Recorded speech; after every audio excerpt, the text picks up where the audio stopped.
Rumble YouTube family, what's good? What's happening? It's your man, Ironwork 92,000 in the Foundry. Yes, indeed, in the Foundry. I'm back. It's been a little bit, but I'm here. Here in the Foundry, enjoying time with everybody here. Welcome, welcome to a late Tuesday. I understand, but hey, we're here together still. It doesn't matter. Of course, internet's popping, doing what it does. Slow as hell, but hey, man. Again, at least we're here together. Welcome, welcome, welcome. Before I even continue, let me start from the top. JJ, welcome, sir. Good to see you, sir. JJ, Justin Johnson in the Foundry. Welcome, welcome. Again, guys, do not wait on me. If you have a channel, please go ahead and drop your channel in there before or as actually while we just go ahead and do the show. Go ahead. Don't feel coy or anything like that. Just drop it. Flat Bob, welcome, sir. Good to see you. Flat Bob's in the Foundry. Good to see you, sir. Lord Racer, welcome, sir. Good to see you. Good to see you. Jeremy Bird, the bird's the word. Good to see you, sir. Jeremy Bird's in the Foundry with us. Eugene 12, good to see you, Mr. 12. Haven't seen you in a while, but it's good to have you tonight.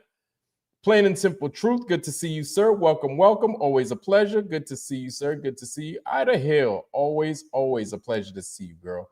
Ida Hill's here, y'all. Ida Hill, welcome, welcome. Mr. Roy, Brian Roy, King Roy, how you doing, man? Brian Roy's in the Foundry, y'all. Welcome, sir, welcome. And I'm glad that you got, I didn't respond to you, but I'm glad that you got what was sent to you, man. I'm happy that you got it. Shout out to Brian Roy. Shout out to you, man. Godheart Guardian, welcome, sir. Good to see you. Good to see you. Always a pleasure. Yes, it has been a fucking long time. I know, right? But I'm here, man. I hadn't gone nowhere. I'm here still. You know, I hadn't changed my mind about this beautiful flat earth that we live on. You know, still flat, still beautiful, and it's still strange. I can tell you that. It is definitely still strange. Saddle Bum, welcome, sir. Saddle Bum's here, y'all. Saddle Bum is here joining us tonight. Good to see you, sir. Good to see you. Saddle Bum is here. Welcome, sir. Harmon, welcome, sir. Harmon Walker's here. Good to see you, sir. Welcome, welcome. Harmon Walker, good to see you. Good to see you. Harmon Walker, the Akinator, good to see you. The Akinator's here with us, y'all. The Akinator's here. Pebbles is here. There we go. Pebbles is here. And right now, that's what we got. That's who's here, holding it down, holding the Foundry down, keeping it nice and hot in this bitch. Much appreciated, y'all. Much appreciated. Thank you for joining us here tonight. And of course, we're going to have the usual suspects joining us here shortly. I'm truly confident. Our sister Maria Walker, always a pleasure. I know she's coming here. Valley Parks, I know she's coming here. Hey, Vlad. Roger Ledwell, I know he's going to be coming in here. Saab's going to be coming in here. You know, everybody's going to be coming in here. Chi-Town, Cubby Bear, you know. They're not here yet, but as they come in, if you guys aren't being called out, at least I call you out. You know, I give you guys an early shout out. You know, Shannon Emerson, Jeffrey Satterfield. You know who they are, man. The peoples, man. The peoples that be coming in here, man. You know what I'm saying? Our people. And it's always good to shout them out before they come in here because at least lets you know that that I'm thinking about y'all. Again, Pebbles, how you doing, sis? Good to see our sister Pebbles is here. Pebbles is here early too. Shit. Usually Pebbles be coming in here late as shit. Got cold cream on her face and stuff. Good to see you, man. Good to see you. All right. So tonight we got a little bit of something to discuss, right? It's been 2 weeks. 2 weeks, and it's just been wild. It's been crazy. Of course, you know, slowly but surely, this country is falling apart. I don't know what else to say. This country is tanking, man. It's sinking. It is sinking and it is stinking. But God damn it, I love America. I do. I'm not gonna lie to you, man. This is where it's at for me. I can't claim any other country. I can't claim any other place. This is home. America is home. Okay. Hey. My parents could be from Haiti and everything, but right here, baby, right here, it's America, y'all. Man, I woke up. You know, today's supposed to be rapture day, right? Why is it that I woke up and I got to work with news saying, hey man, by the way, such and such died. I was like, what? One of our colleagues died. One of my work colleagues died. And instantly, first thing that crossed my mind was she got raptured, dog.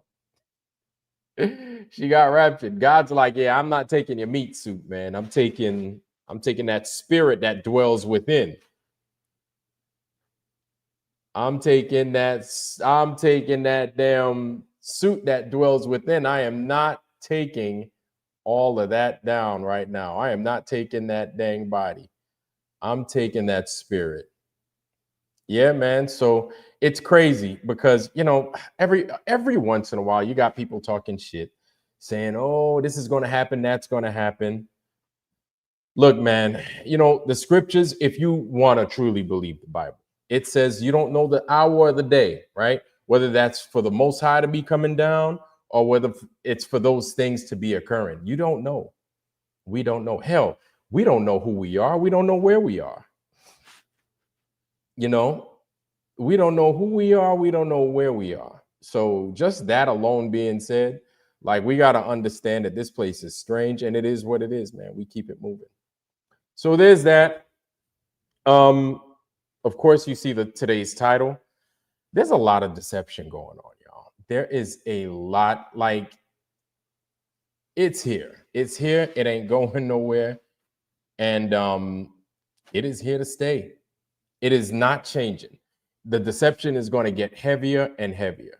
Uh, Hell, if you have parents still around, many of us are what? We're middle aged right now. Them Epstein files got raptured. That's what I'm talking about. Pete Dub, what's happening, family? Good to see you. Seabass 516, welcome, sir. Good to see you. Not even Jesus knows the hour of the day, only the Father knows. Okay. So you see, like, and don't nobody know. But I mean, you see all this craziness going down. So if anybody still has parents that are still here, hopefully you do. I'm fortunate enough to still have my parents around and they're still sound of mind. I'm lucky. Now, I could tell you, they're conspiracy theorists. They are. Well, my dad more so than anything, right? I guess I got that pretty important conspiracy theory trait from my dad. But he's very, very cynical, and he's not cynical, but he is I forget that word, not cynical. You know what I'm saying? Where he doesn't really trust the first stuff that comes out. It's like I don't know, kind of dipping your toe in the water and saying it's still cold or it's still too hot, right? He doesn't trust the news, and I don't blame him. He doesn't trust much of anything that the television says. And I didn't get it for when I was a kid, because I could tell you this much. My dad's like, man, don't listen to that fucking TV, man. All they do is lie. All they do is lie. I was like, well, Dad, what about Channel 13? And for us as a kid growing up in New York, if you know, Channel 13 was PBS, right? Public Broadcasting Station, sponsored in part by Helena Rubinstein Foundation and the letter, C for conspiracy theorist. So yeah, Dad's always skeptical. There we go, skeptical. Thank you, Ida Hill. Thank you. I appreciate that. That's the word, skeptical. I said cynical. Anyway, so as a kid growing up, like, I didn't really get it, but the more I read and the more what I was reading was being contradicted by what I was watching, it didn't sit right with me. But then I'd ask my dad those questions about the stuff that you read, aliens, right? Why these people said these monsters existed and they don't exist now. And my dad, and the thing is, my dad was an electrical engineer, very, very, very, very much educated, very smart. And not only was he good technically, but he's still really good with his hands. Mechanical, right? Super mechanically inclined. I get that from him. He always, was cutting some kind of wood and then doing all kinds of craziness around the house. So I picked up that trait from my dad as well. Of course, I don't have a degree. That's what he has. I need to get one of those. That would be nice. But it ain't happening though. But still, though he was, and though he still is very learned, he didn't fall for the bullshit. Never fell for the bullshit. And anytime he watched TV, even if he was watching 2020, Nightline, Dateline, all those other lines on evening television, he would shake his head, and it's like he was dissatisfied picking damn fish bones out of a very fish bony fish that you're like, man, I thought this fish was filleted, instead it's got an ass ton of bones. So he was disgusted like that, and I noticed, and I'm like, damn, maybe I really need to pay a lot of attention to what it is I watch, what it is I listen to. Anyway, making a super long story not so long, here we are. Here we are now. And the reason I mentioned our parents is because I know that when JFK got assassinated, my dad was here. When Martin Luther King got assassinated, my dad was here. My parents were here. When Malcolm X got assassinated, they were here, right? They witnessed all of this. And every single time, if you're of age to remember those things taking place here in the United States, and maybe your parents might still be around to, if you didn't witness it or it didn't happen on your watch, it may have happened on your parents' watch. And just the flood of news that came out when that primary news came out, right? And just the reaction, the sheer surprise of something like that going down and what's to follow. So when I was a kid, it was a few things that happened. Of course, we had Itzhak Rabin. Itzhak Rabin, I think he was the prime minister of Israel, and I think that was like my first assassination moment. Of course, I was around when what's his name got murdered, John Lennon, but I ain't know who the hell he was. I ain't know a Beatle, none of that, right? But Itzhak Rabin, I was in high school. It was the day before a football game, and he was murdered. He was assassinated. And I was like, holy smokes. And I remember my dad coming in and saying, yep, they're out there. They're just killing their own people, man. And I was like, killing their own people? Like, I didn't get it. At first, I was starting to believe the official narrative. It was somebody, a Palestinian or something like that killed Itzhak Rabin and everything else like that. And so this was in 1995 from what I remember.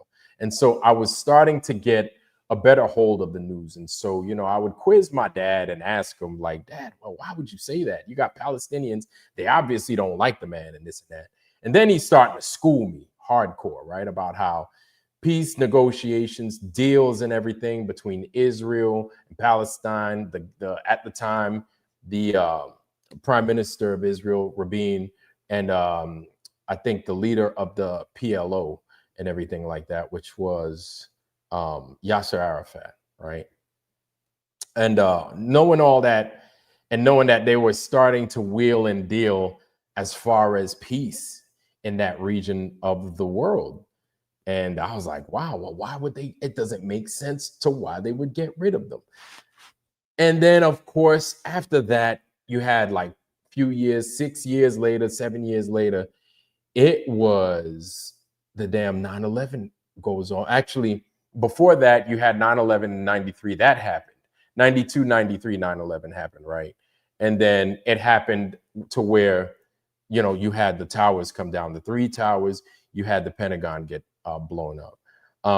All that happening. And it's almost as if my childhood just started to crumble right in front of my face. Now, with those things that I mentioned, JFK, MLK, Malcolm X, Itzhak Rabin, hell, even let's talk about Yasser Arafat. Yasser Arafat, 9/11, right? The Iraq War. We could go on and on. COVID. We could go on and on and on, and it won't quit, right? The one thing that we can say about all of those things, the official narrative The first news, bullshit. The first news is a fucking lie. We can officially say the first news is a lie. All lies. All of them lies. Okay? The first news, why is that important? The first news is the news that everybody sticks to. The first news. The first news, it's wild because you don't have something like this happen ever. Nothing ever like this happens, right? Ever in your life. You've never seen somebody get their head blown off like that, right? And I'm talking about freaking JFK. Well, I guess unless the people were out there in Dallas, a lot of people didn't get to witness it because the Zapruder film was something that came a little bit later. Sure. But with those people, they witnessed it. Fresh news, new news, the first lie. The first news that comes out, all right, he got his head blown off, cool. But then the lone gunman theory, right? Everybody knows the story. And so that's what you're going to gravitate to. It's so easy to just accept the first lie. MLK, when they said James Earl Ray shot him dead, the first lie, that's what everybody's going to gravitate to. Malcolm X, those gentlemen that they said that mowed him down at the Audubon over in Harlem. The first lie, hell, even us as Black folks, we accepted that.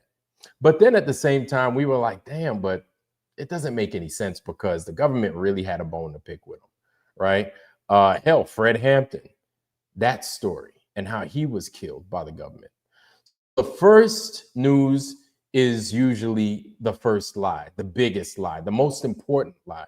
So it's like whoever could get the news out first is the winner. Not my rule. It's just how things work. You understand? Hell, more than likely, you can go on to Wikipedia and then you can say, hey, who killed JFK? What's your answer going to be? It's not going to give you any story of a conspiracy theory like that. Probably later on within that column, sure. But the story's going to be Lee Harvey Oswald, the lone gunman, sat in there, shot like 5 people or some shit, right? Killed him. And then he manages to get killed by Jack Ruby while he's out there about to get his fucking shit pushed in, right? So that Martin Luther King gets killed, the narrative that's going to come out is the official story, James Earl Ray. That's what everybody's going to gravitate to. And hell, this is probably what your kids are being taught. The first lie, the first news, the first lie, that's what we're all fed, all of us. And here's the thing. You take a fucking test in school. Who killed Martin Luther King? Right? James Earl Ray. Who killed JFK? Right?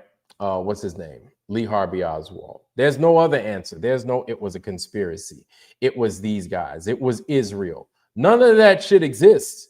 Even though those could very well be some very good answers, it doesn't exist. So even still with your test where they're claiming to test your knowledge, it's a fucking lie. It's a lie. Last night,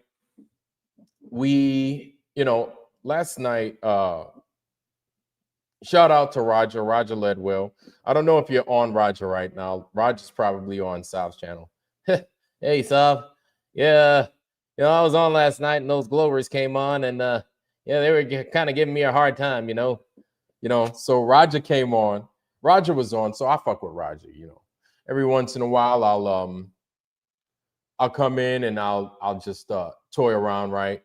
See what's good, see what's happening inside Roger's chat, see what's happening on this show, and I wanted to pay it a visit. Now, the thing that I noticed was, and it's not a dig at Roger either, right? But you have these people, and those people know who I'm talking about. They're probably listening in right now, and they're not invited. But you have these people. They're called the Globers, the dishonest ones. They come in and they think that they're making good on Roger's channel. They think that they're going to teach Roger something, or the rest of the panel. I think D-Man was up there. D-Man was up there.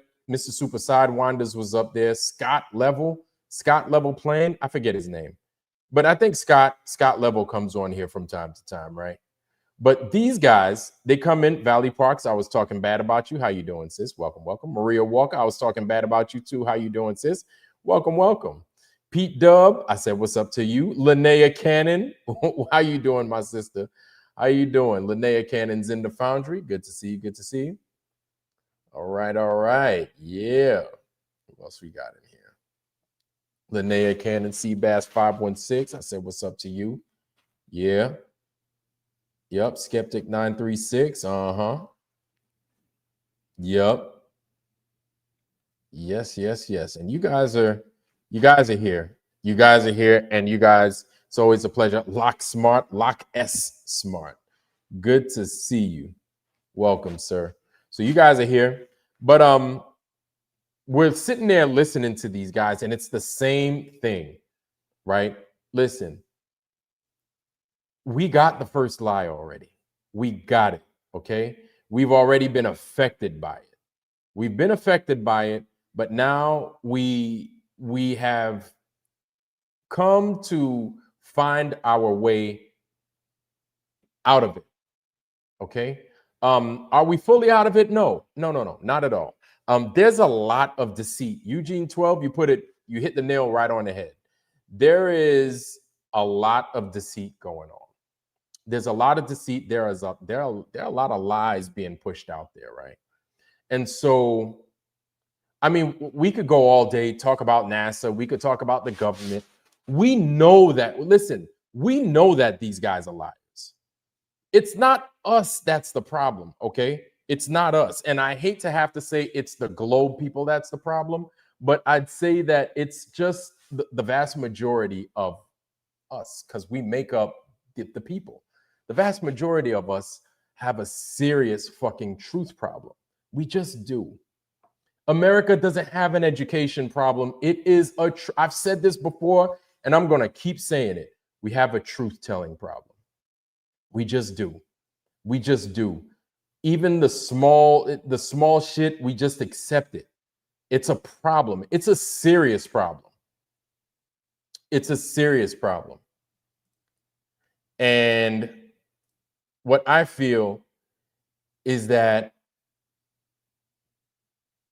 man, the only way we can fix that, of course, we have to tell the story like it is, right? And what I mean by like it is, you have to give it the unadulterated version, right? The unabridged version of what your story is. This is why your channel is so important. I could do what I do, right? But I only make but such a dent. Now it's up to everybody else. You have to get your story out there. It's not just Vlad's story. It's never just Vlad's story. It should never, ever just be Vlad's story. We've got everybody else's story that's just as important, right? It's equally as important, your story, your testimony, because nobody else is going to understand it. Nobody else is going to know it unless you say it. These Globers got on Roger's channel last night, and all they could talk about is, well, the sun, how does the sun do this? Nobody knows. Nobody knows how the sun does that, but it does do that thing that you said. It does that. It goes, it moves, it goes. We're not moving. Why do the stars do this? Nobody knows why the stars do that. Like, we can listen, guys, and it's okay. It's okay to say, I don't know how it does it. You can give a textbook answer all day. I could say Lee Harvey Oswald killed JFK. That's the right, you know what? That's the right textbook answer. That is the correct textbook answer. But is that truly the right answer? I could say, hey, you know what? 9/11 happened. It was a bunch of fucking airplanes that hit the buildings. That's how the buildings came down. Just because I said that, sure, that's the right textbook answer. Does that make it right? Is that the truth? We don't know what the truth is. We don't truly know what brought it down. Now, sure, could we speculate? It was the synagogue of Satan that was involved. Sure. It was the Saudis that was involved. Sure. The United States, thermate, of course, yes, they've proven these things. They've proven that. They've proven that.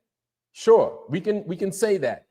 The textbook answer, though the right answer, though the right textbook answer, it is not the truth.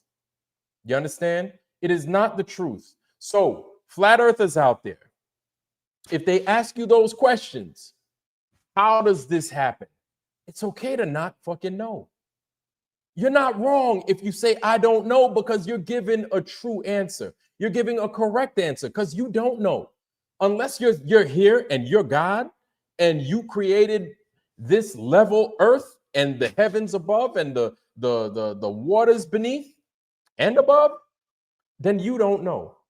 And it's so, and listen, man, it's not a shot to your ego to not know. Don't feel as if you've just committed the greatest sin in the world because you don't know, because we don't know. It's not your fault if you don't know. Now, if you don't know and you're looking to know, that's something different. If you want to speculate, well, it looks as if this is happening. Sure, we could do that all day. But if you don't know, you must live in the world of I don't know. That's where I live. And I'm not telling you to be like me, but if we want to work from a place of honesty, we have to be honest, and we have to say, I don't fucking know. You have to say, I don't know. I don't know. Do you know? Here's the thing. The Globers they believe that we landed on the moon. They claim to know what the fucking moon is. A lot of these guys haven't even left their fucking municipality, wherever the fuck they live. But they claim they know what's up in the sky. A lot of these people haven't even changed a light bulb, but they claim to know what's hovering in the sky. They swear that they know. Hey, I'll double down. Some of us flat earthers swear that we know too. We cannot play that game with them, acting as if we know like they know, like they think they know. If you don't know, you don't know. I don't know. And just because I don't know doesn't mean you shouldn't know, but it's true. You don't know. Nobody knows. It's okay to not know. It's okay to not understand, hey, the sun, sure, it looks like it's doing that, but I don't know why it's doing that. I don't know why it's doing that. I have no idea. I could tell you this much. There ain't no curving nowhere. That much we know. I didn't see that curve. That curve is supposed to be right there. I didn't see it. Listen, when I was a kid, my mom would give me money to go to the supermarket, get a list of things. I need cornmeal. I need cloves. I need apple cider vinegar. I need bouillon cubes, right? Sure. Cornmeal, cloves, ACV, bouillon cubes. I would go to the store. And then I would look for those things, right? As I'm looking for those things, if I don't see it, if I don't see bouillon cubes on the freaking shelf, then guess what? I don't see them. I'm not going to come back and be like, Mom, I got you some baking powder. What? Wait, what? All right. So I got your cornmeal. I got your apple cider vinegar. I got baking powder. And then the last thing I forgot, right? I got those things. And then she'd be like, no, I said bouillon cubes. Well, I didn't see bouillon cubes, so I got you baking powder instead. No. I didn't say for you to get me baking powder instead of bouillon cubes. I wanted bouillon cubes. I didn't want baking powder. Why did you bring me baking powder? Well, I figured all you had to. No, now you're taking guesses. No, there's no, I figured. And it's cheaper. No, I don't care how much cheaper it is. Why did you replace something that's not even there? Bouillon cubes you went to Walmart to get bouillon cubes. It is not there. Why are you in its place going to put something that I didn't even ask for? Why would you do that? Well, I thought that's the problem. A lot of us thought too much. A lot of us overthinking when we don't have to. If we don't know, we don't know. If it ain't there, it ain't there. There's nothing wrong with it not being there. That's an honest assessment. It's an honest place. It's a real place that you're coming from. Because here's the thing, man. I don't know if you guys play Sudoku. I play Sudoku. I love Sudoku.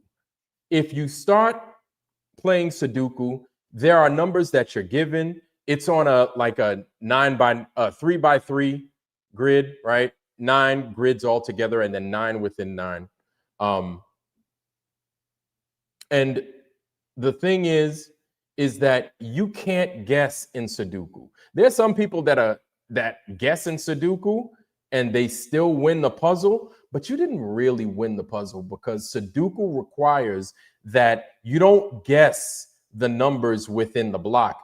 You have to know for sure, for certain, that a number goes in a certain block, and then you continue with your puzzle to completion. That's how Sudoku works. That's how, if you're going to approach the globe Earth, if you're going to approach the flat Earth, that's how it needs to work. You can't come in there and then start making shit up. You can't come in there look, man, look, I'm a firmament guy. I am. I'm not going to lie to you. I've told everybody on here, everybody knows I believe in the firmament. But am I for certain? Just because I believe in the firmament doesn't mean that it's real. Listen, it doesn't matter what the scriptures say. Like I said, man, we've been lied to about everything. Everybody lied to us, man. Let's just fucking keep it a buck, okay? If you believe in the Bible, good for you. I would love to believe in the Bible. It's still a belief. You understand? And please don't take it as if I'm trying to offend you. I just want you to understand where I'm coming from with this whole thing. It's not to be offensive. I just want us to think and to be honest. If you haven't seen a firmament before, we don't know it exists. We don't know. Is there a case for it? Absolutely. Has the CIA written about it? Yes, they have. But this CIA people are the same ones that have lied to us before. Have they claimed that they measured it? They measured the heat. They measured the color. They measured the distance from sea level of the firmament. Yes, they have. But they've lied before. We can't trust these motherfuckers worth a lick. We just can't. You can't trust these people, man. I mentioned those things on purpose. I mentioned JFK, 9/11, MLK, all that on purpose to get you in the frame of mind that it's the first lie that you need to think about. It's the first lie because it's lies. It's not fucking real. I'm not saying that this world we live in isn't real. No, I'm not saying that. But I'm saying them lies that we tend to believe are the rest of what we believe after the lies that we believe. The rest of it, it's not going to work in our favor. This is why globe people, listen, it's not me making fun of you. I'm just trying to give you perspective. You understand? The reason you believe in the moon and your thinking is way off course. The reason you believe in the moon, you believe in all these things that it's not possible to happen, is because you believe the first fucking lie. You believe it. You believe it. And it's not, again, I'm not here to make fun of you. I'm not. And listen, a lot of us believe the first lie. A lot of us believe the first lie in the story. And then but you know what? Shout out to the flat earthers, because, I'm going to shout you out anyway. But shout out to the flat earthers, because you recognize that once you get the first lie, you're like, wait a minute. Somebody, and then the good thing is that you always have a lot of people that are very inquisitive because they recognize the power of the first lie. And so they do extra research. Damn, the final experiment. How many holes did that have? That was an example of the first lie. Witsit vapes it. And the lies behind that right there. And then it's like, you can't even produce airplane tickets. The first lie, there you go. You didn't fucking go. You didn't see nothing. You didn't see nothing. First lie. First lie. And it will very well cost you, and it should be your last. And then if you're caught in that first lie, man, like, don't be caught in that first lie. It's hard to get out of it. If you're caught in there and you don't have people around you letting you know, hey, these are the same guys that gave us 9/11. Don't forget, these are the same guys that said the synagogue of Satan, they're our friends. Remember that?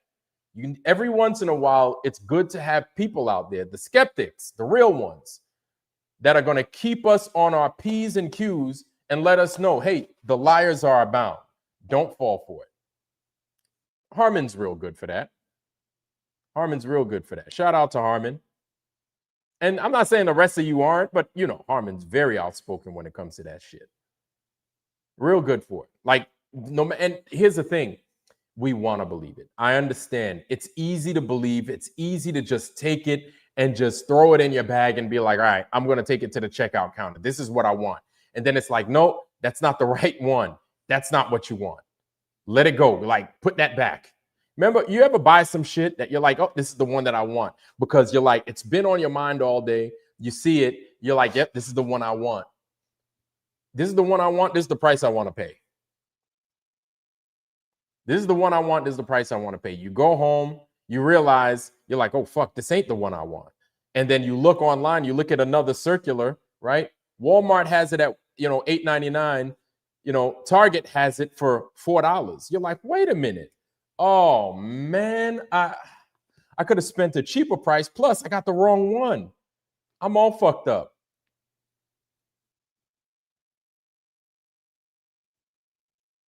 I'm all fucked up. It's tough, man. It's tough. Listen, man, like I'm no better than anybody else.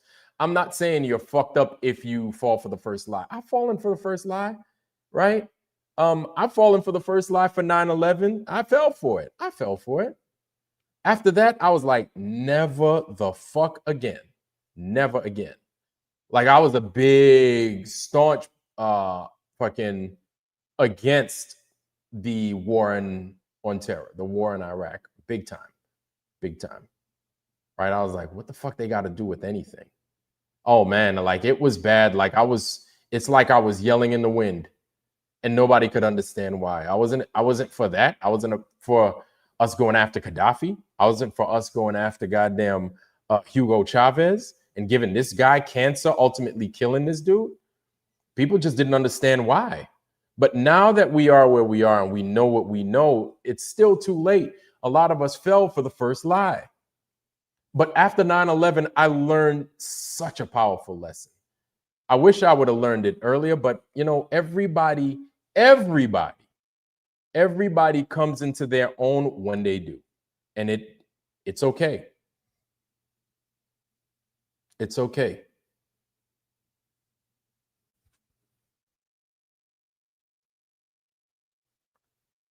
It's wild, man, because anytime we hear news, that could be our next first lie. That could be our next first lie. We just don't know when it comes. Now, of course, we had the whole Charlie Kirk thing go down. A lot of, and you know what? I feel this has brought everything ahead. This is like a culmination of everything that we're talking about. Everything that we talk about is that Charlie Kirk thing.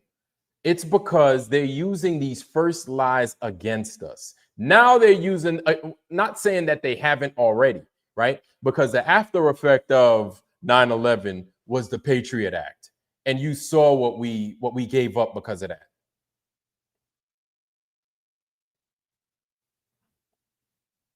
Y'all all saw what we gave up because of that.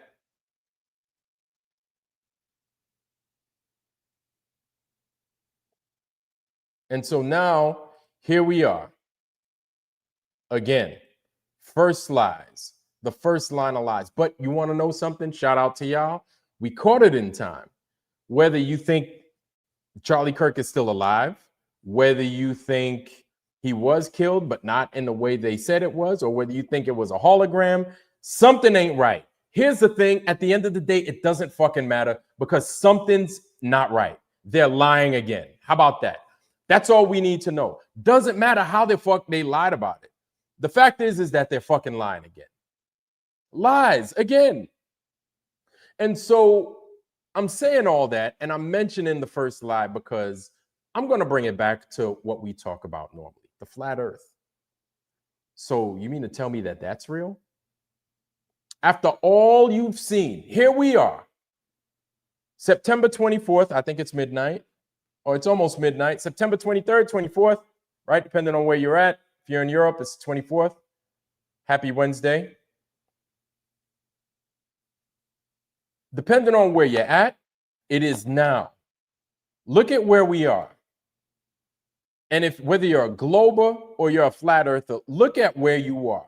You mean to tell me these people are, do you have any confidence that these people are going to tell you the truth about anything? All they do, look at what they've caused because of these lies. Look at what they've caused. Look at the separation that's between us, right? You got black on white, white on black. You got white people saying, hey, white man, stand up. And I'm like, fight who? Fight back. White man, fight back. Fight back who? Who you going to fight back? My thing is, the dude got killed in Utah. Like, whether he got, and that's the thing. They got your mind. They got your mind. They got you.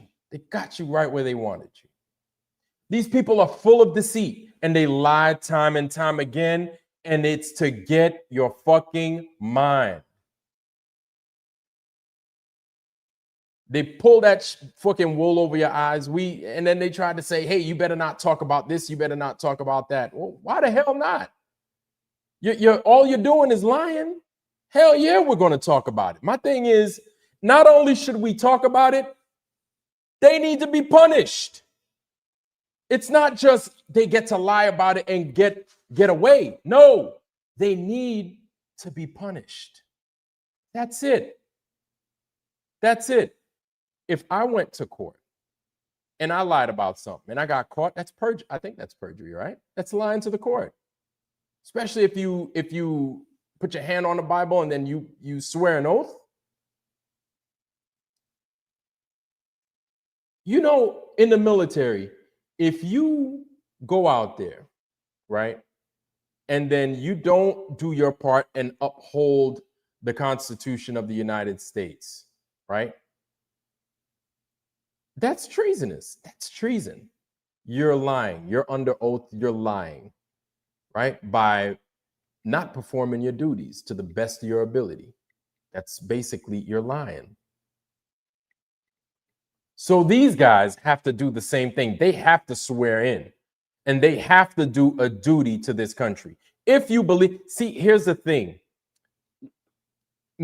If you believe in oaths, if you believe in your word is your bond, right? If you believe that putting your hand on the Bible means something, then yes, they're under treason. They're making it up. Gotta be. Gotta be.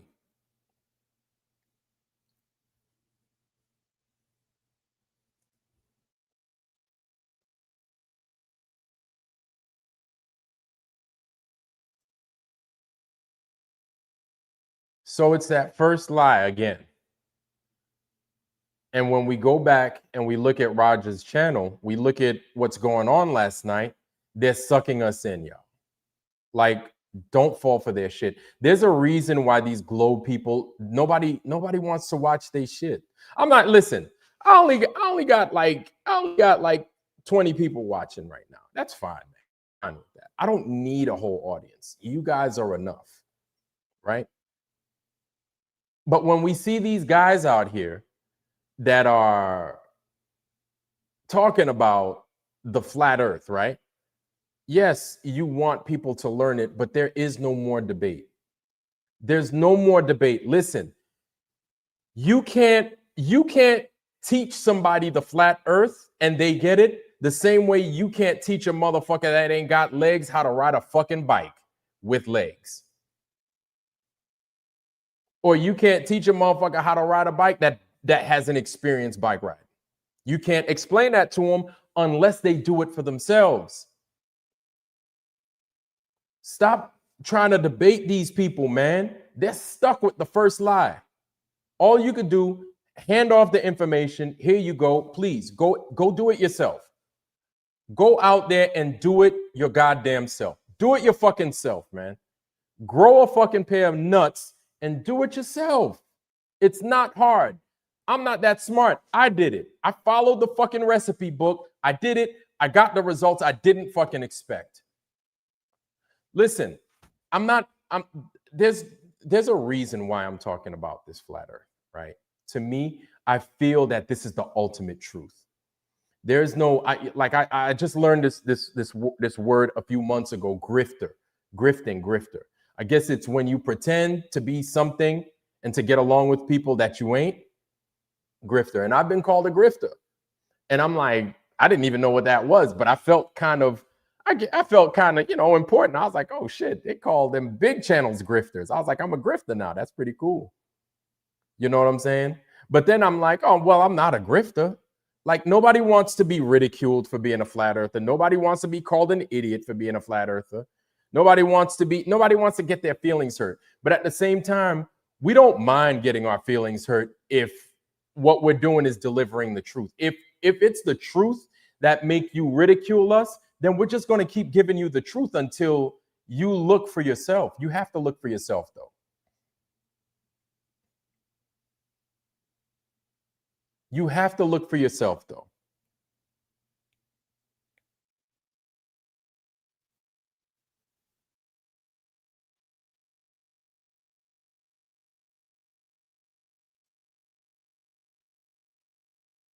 If you don't look for, if you don't look for yourself, you're not being honest.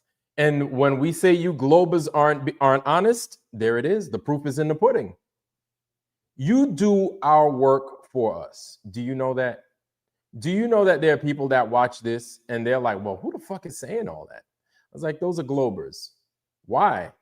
And these are people that don't even believe in the flat earth. And they watch this and they're like, well, why would they say that? I'm like, they don't have anything else to do. They're just trying to derail us. You're making yourselves look bad. We're not making, see, here's the thing. We're not making us look bad. It's bad and crazy enough that we're saying that the earth is flat. How much worse do you think it could get? Really, the only thing everybody could do is their own research. We don't try to hide you from the research. We're like, do the research. If we were that nefarious, if we were that bad, we would try to hide you from the research. Don't you know that? We would try to hide it from you. But no, we're like, yo, get all the research, compare notes, compare the apples to oranges, compare the bad fruit to the good fruit, compare them, go, do it. Tell me what you find. After my time in the military, I did not one time did I expect that I'd turn out to be a fucking flat earther. I wanted to go in there and do the space thing and be an astronaut and do this and do that, do all that cool shit, man. Until I learned what this place was, man, it took the wind right out of my sails, pun intended. And I'm not going to lie to you, man, I was a little bit disgusted with the military at that point. I was pretty fucking disgusted. Not going to lie to you. Not going to lie to you. I was disgusted. And you want to know something?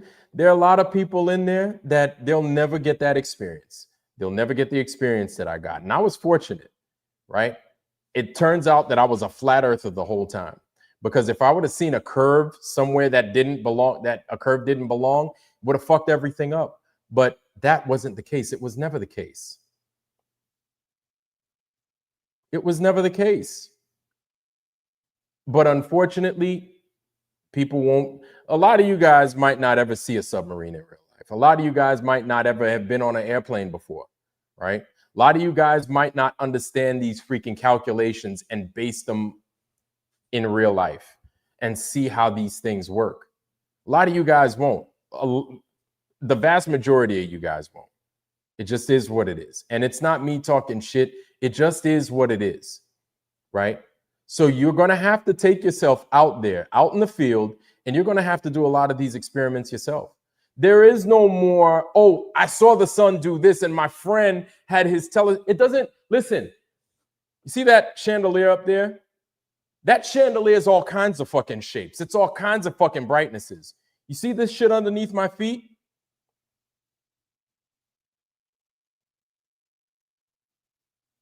There's no fucking similarity.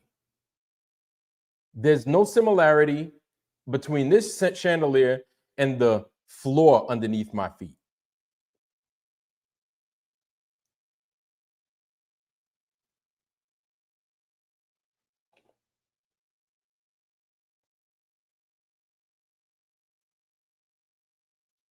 You guys just,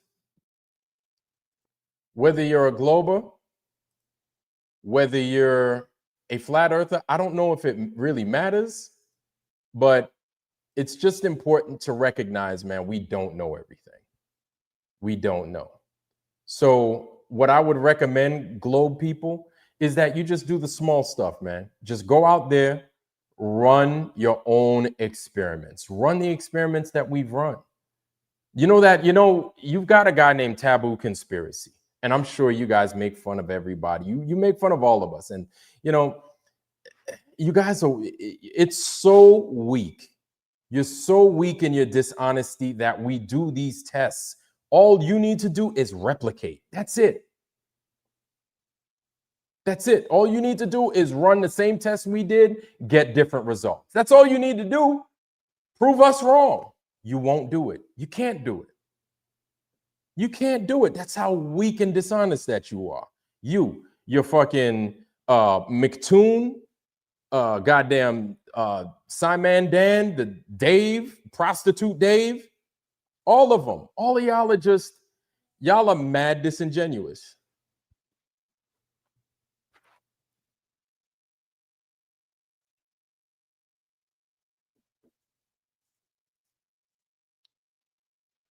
I got you, skeptic. Hold on. Give me a sec. I got you.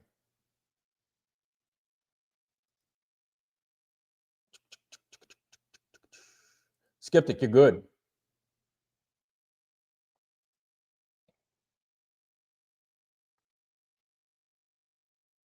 You're good, skeptic.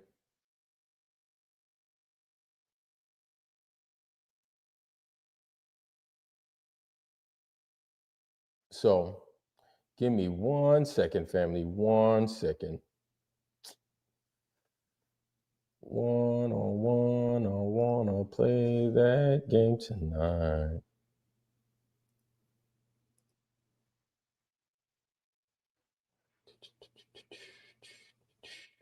You guys are there. You guys are good. You guys are good, good, solid, solid.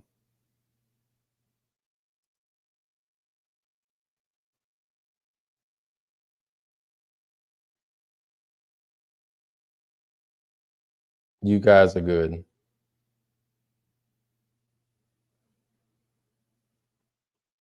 So I'll tell you what.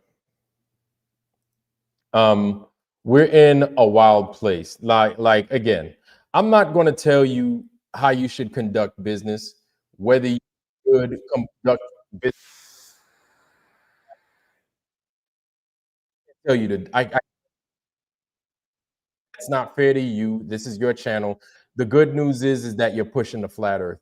Really, the issue that we come across is allowing those dishonest personnel on your channel doing what it is they do. Now, if they're there to get educated, that's one thing, right? That's one thing. But don't listen. We get caught up in the minutia of, oh man, look at this.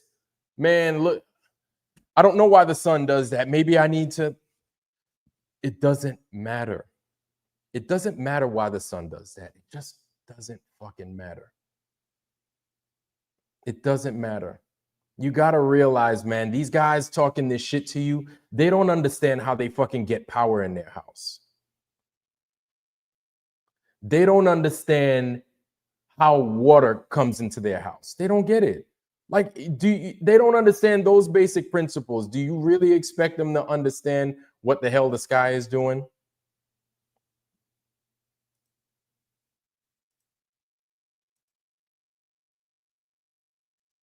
So you guys got the same people, man. You guys got the same Globers coming in, doing their thing, and they're like you're giving them a voice. Don't give them a voice. You're giving them a voice, and they think it's entertainment. You had that monkey come in there talking about, oh, this is just he was on Sav's show. Sav shut that shit down quick. But I'm like, you're giving them too much. You give them power where they don't need it. If you know, these guys have YouTubes, right? Just like many of you guys in here that have made your own channel, they could do the same thing. Nobody's keeping them from making their own channel. Nobody's stopping them from making. Nobody, listen, Globe people, make your own channel. If you choose to do your own thing, do your own thing, man. Ain't nobody's going to your shit except for Globe people. We're not gonna go in there and try to sabotage you like you do us. We don't do, like, you can have that shit. It just shows how weak you guys are. And nobody wants to hear your bullshit no more. That's the honest to God truth. Do you know why the flat earth is growing? It's because people are starting to realize that there are first lies. Everywhere you turn, it's a fucking lie. Whether you agree with Charlie Kirk or not, that's a fucking lie. It's bullshit. It's bullshit. Now, it's not a race thing. It's just bullshit. It's lies. I don't know what else to tell you. The division is so fucking crazy. You got to look at it like that too. You got to look at how they're trying to keep us apart. Black, white, green, gay, straight, Chinese, Puerto Rican. They're doing their best to do it. But you have to recognize that they drop these lies every which way they can. But many of you guys don't realize that. You don't know that because you don't understand the fundamentals of it, man. The fundamental lie. Now, we're not talking about the first lie. We're talking about now the fundamental lie. You guys don't get that part. And so everything else will not make sense to you. Nothing else will make sense to you. Just won't.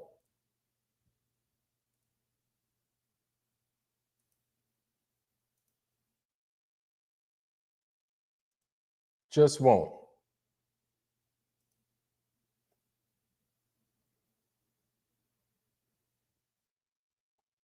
Do you know that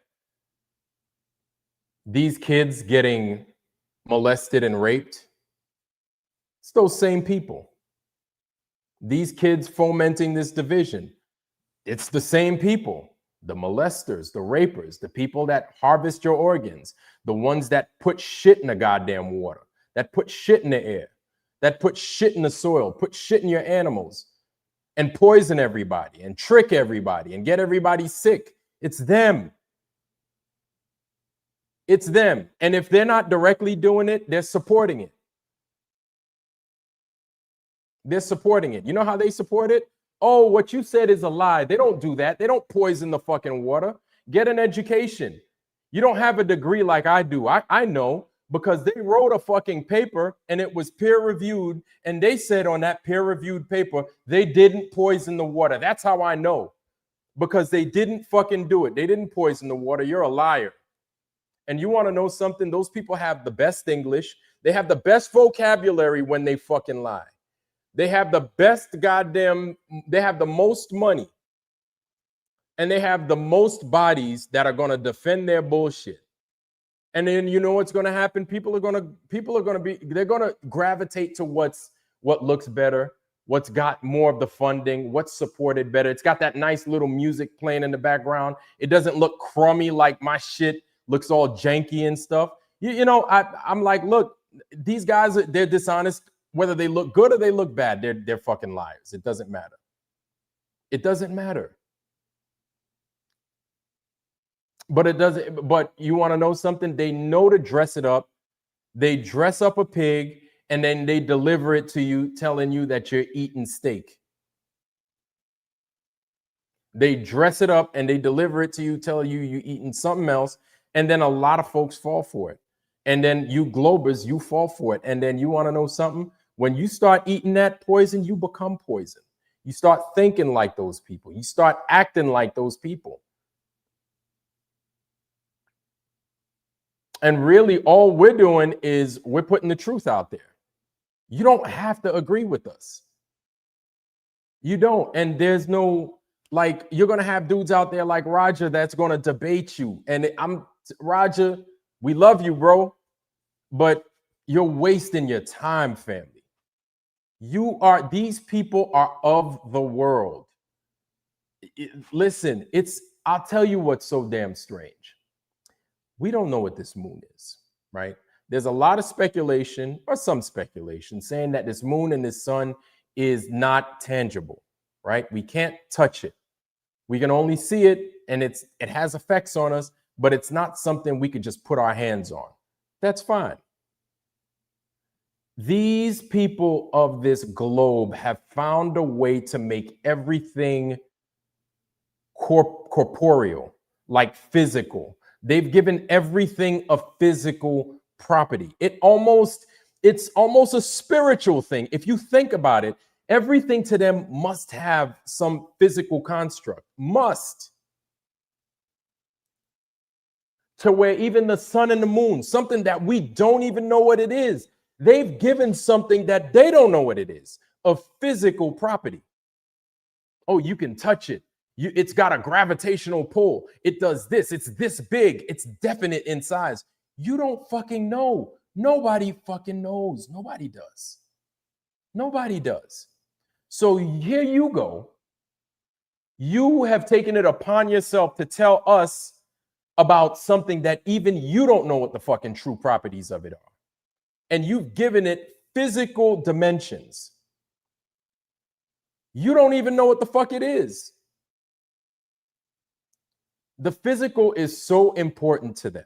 It is. This is why I continue to say, and I'll never stop saying, that people of the globe, people that think like that, are of this world. You need to prove to me where I'm wrong.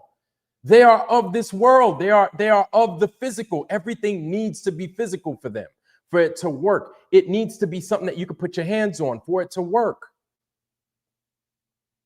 They're theories. They're putting things that don't even fucking exist in places that it doesn't even need to be there. Oh, the black hole realm, speed of light times, blah, blah, blah. Now, I know I'm just talking shit, but that's them. A lot of them say all this shit, and they're giving things physical properties that they've never seen, never touched, never anything. And everything is physical to them. I'm telling you, they are of this world. It's almost as if they're demon possessed. And then to add insult to injury, they attack us. We're being attacked by these guys, right? They're flooding our channels. This is what they do. We don't do that to them. That's what they're doing to us. They flood our channels. We're the ones under attack, because we're giving it like it is. We're telling it like it is. We have no idea what that is. But what they're saying is bullshit, because they're quantifying something that you cannot quantify. See this? See this right here? See this? It's a highlighter, right? It's got color, right? Of course, in my eyes, it's got color. If you're colorblind, you probably can't tell. This thing, it's got color. It's got definite size, definite shape. It is something physical, right? I could touch it. I could give it to you. You could touch it. You can measure it. I measure it. You measure it. We'll probably come up and around the same dimensions of this. Now, if I told you about this, if I just told you about this, it would be open to interpretation as to how big that marker is. You would have no idea. You wouldn't know. And that's the best that they could do. You see that? That's the best that they could do. You wouldn't fucking know. If I just told you about the marker, you wouldn't know. It's the same thing as riding a bike. If all you do is talking about riding bikes and you ain't got legs, why the fuck are you talking? These globe people refuse to do the fucking experiments. They refuse to go outside. They're fucking chalky, pasty white. They don't get no sun. They don't try to understand what is beneath their feet. They are of this world. They are stuck in the matrix. They're not trying to get better. They're not trying to, and that's the thing. We're trying to make this place fucking better. At the end of the day, we want to make this world better. They're not trying to do that. And it's not me starting shit. If you were trying to make your situation better, if you were trying to make this world better, you would take the appropriate steps. And you know what? You would look, how can I change it? You have to change you first. That sounds corny. I know it does. But you have to make the internal changes. You have to make these changes first before you can affect change out there. You have to. You have to. If I decide I want to cook a meal, I have to think about cooking that meal. It's not just going to happen on its own. If I want to go to 7-Eleven, I got to think about that thing first for it to happen, in order for it to happen. If you want to make real positive changes, you have to make changes to you first. Globe people, I'm telling you, you are down the path of, it's a bad path. It's not a good one. It's not a good one. And we've seen it from, we've seen it from your perspective. We have. You want to know how I know we've seen it from your perspective? Because we were in your shoes at one time. We were. It's not like we just woke up one day and we were born flat earthers. No, we were forced into the same bullshit you were forced into. There's a difference now. We're different now. We're not the same. We're not the same. We're not. And for you flat earthers out there that say, hey, we're just like them. No, we're not. We are not like them. We're actually trying to make this place better. These guys aren't doing anything. These guys have not one, and you know what? I'm going to say it. I don't give a fuck. I'm going to say it. Not one time have you guys called out any time of social injustice. And you damn right. I'm a social injustice warrior. You damn right. I'm going to call it. You damn right. You damn right. Yeah. You don't call out social injustices. You don't call out the issues with us. You don't do what you can to find people to make changes around you. You don't do any of that. Y'all don't do any of it. Y'all don't do any of that, man. So my thing is, if you're not going to do that, how do you expect us to listen to you when you talk about the globe? You don't do the small stuff. You don't try to affect change within yourself. You don't. And because you don't, we can't take you serious. There's nothing about you that you try to change. How do you expect to change anybody else's point of view on something? Even though we're already right. Now, I'm not going to say right. We're headed, we're looking in the right direction. We're not looking in the wrong direction. How about that? We're not looking in the wrong direction. The globe is the wrong direction. And here's the thing, I could say it all day till I'm blue in the face. Globe people, you need to go outside and you need to do it yourself. You just got to do it yourself. Flat earthers, listen. Stop tending to these motherfuckers, man. Like, just stop tending to these dudes. Stop tending to them. Because if they were serious, they would do the same tests that we do of this earth. Nobody's looking in the fucking sky, okay? Nobody's looking in the sky. We are flat earthers. We are not high skiers. We are not far starers, okay? We are not sun watchers, sun turners. We are flat earthers. Flat earthers, which means we're looking at the constitution of what is beneath our feet, right? The condition of this earth. We're not talking about the sky.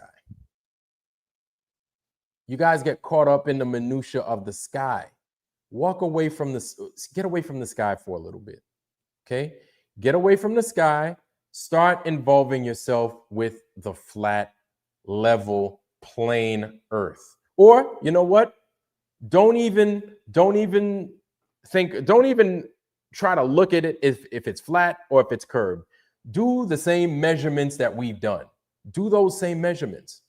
You'll be surprised with what you come up with. I could tell you this much. You're not going to find curvature anywhere. I could tell you that. And we could tell you that with confidence because we've kind of like if we grab this and then we shake it and then we put it back down and then we say we're going to do it again, it happens. It's the same thing. All you have to do, and I'm telling you guys, you have to do it. Because if you're not going to go outside and you're not going to do these fucking experiments, you have no place here. You don't have a place, not only on my channel, but Roger, I don't know if you're here. They don't have a place on your channel either. Roger, I recommend that if you ask these guys if they did those level tests, they're going to respond by saying, well, did you do the sky rotation, gravity, blah, blah? I didn't ask you all that. Did you do the level test? What was your results? No results? Get the fuck off my show. Goodbye. That's it. We're done. That's it. That's it. Roger, we love you, Raj. We love you, man. Like these guys, they don't have a place. They don't have a place. And they're dealing in dishonesty. If they were dealing in honesty, that's one thing. And that's the effect of the first lie. More division. The first lie, the fundamental lie. More division. And this is where we are. These motherfuckers lie about, and I'm not talking about, well, sure, we could include them with Globers. Donald Trump and all his fucking cabinet, all those people out there saying that this happened, that happened. I got my ear shot off and then I go ahead and then I have a whole new fucking ear in a week. You know, there are people that still say that Donald Trump was assassinated. They tried to assassinate him, that he got his ear shot off. People actually say that. And this man, listen, I know people that got their ears blown the fuck off or a piece of their ear removed. I know them personally. I know them. I've seen them. And it's not a pretty sight. And it's not like you just grow an ear back in a week.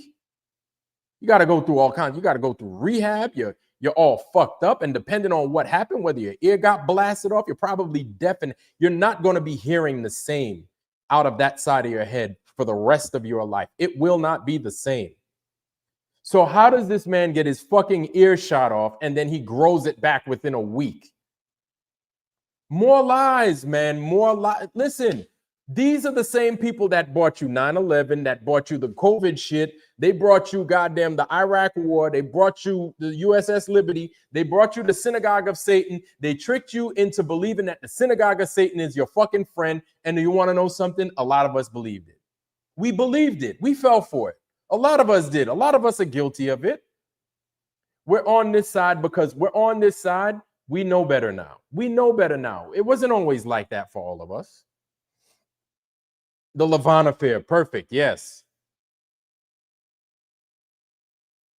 So before you start bugging people, before you start going to Roger's channel, you start going to Saab's channel, make your own channel. Run those same experiments. Find that curvature. Please find that curvature. That's all you need to do. We are flat earthers. We are not earth spinners. We are not sky grabbers, sun catchers, star revolvers. We don't do, that is not what flat earth is. Does it involve it? In a way, sure. It is the earth. It is this ground. It is the sea. It is the level. It is this. That's what flat earth is. And it's an awakening. If you're not awake, listen, I can't force you awake. We can point you in the right direction. We can show you where you can go, where you can look, and then you're going to have to do the rest. You have to do the rest. We want to change things. We want to make this place better. We want people to have clean food. We want people to have clean air, clean all that. That's what we want. That's all we want. We ain't asking for nothing, man. We ain't asking for $1 million. Not saying that hurts, but we're not asking for all that, man. If you guys are looking at, if you guys listen, Raj, hold on. I'm about to hook it up. I'm about to hook it up. About to drop this in here, family. Y'all come on up. Love to have y'all up here. And we could discuss. I'm like, we are not separating you. We were you. We were Globe. We were 1,000% Globe, a lot of us, right? We were that. We see better. We understand. We know better. We're not forcing you to come along with us. You don't have to. But the thing you're not going to do is come in here and just be dishonest. Roger Ledwell, how you doing, sir? I'm beautiful, sir. How about yourself? Man, I'm good, Roger. I was talking a little bad about you. Well, I wasn't talking bad about you, but I was just talking about how you had Globers on yesterday. And I was basically talking about the first lies that we hear, right? When it comes to the stories, when it comes to the 9/11s, everything else, we learn about the first lies. And so this is where we feel these Globers are. And anyway, what do you think? What do you think yesterday? Because there were a lot of folks that were in your chat yesterday. A lot of us were in there, right? Yeah, I saw you. And yeah, you held it down, man. Your shit's been growing. Congratulations, by the way. Thank you. And we're like, why? Like, and that's my question. And I think it's a fair question. Like, yo, why? Like, why are you giving these guys the play?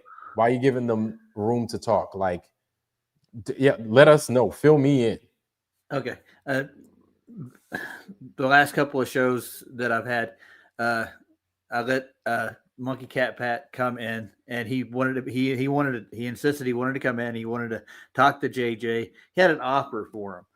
So, and he had a what? He had an offer for Justin. An offer. He had he wanted Red's Rhetoric sent him over to offer JJ $1,000 if he would debate him on his own channel, Red Rhetoric. So I let him on, and he said, "Can I bring a friend over?" And I wasn't aware of it. It was what's that guy's name? Max. And he brought in. He said he had some 2 X's, right? Yeah, the guy, bald-headed guy, the boy that was supposedly, the whole flat catsoid thing.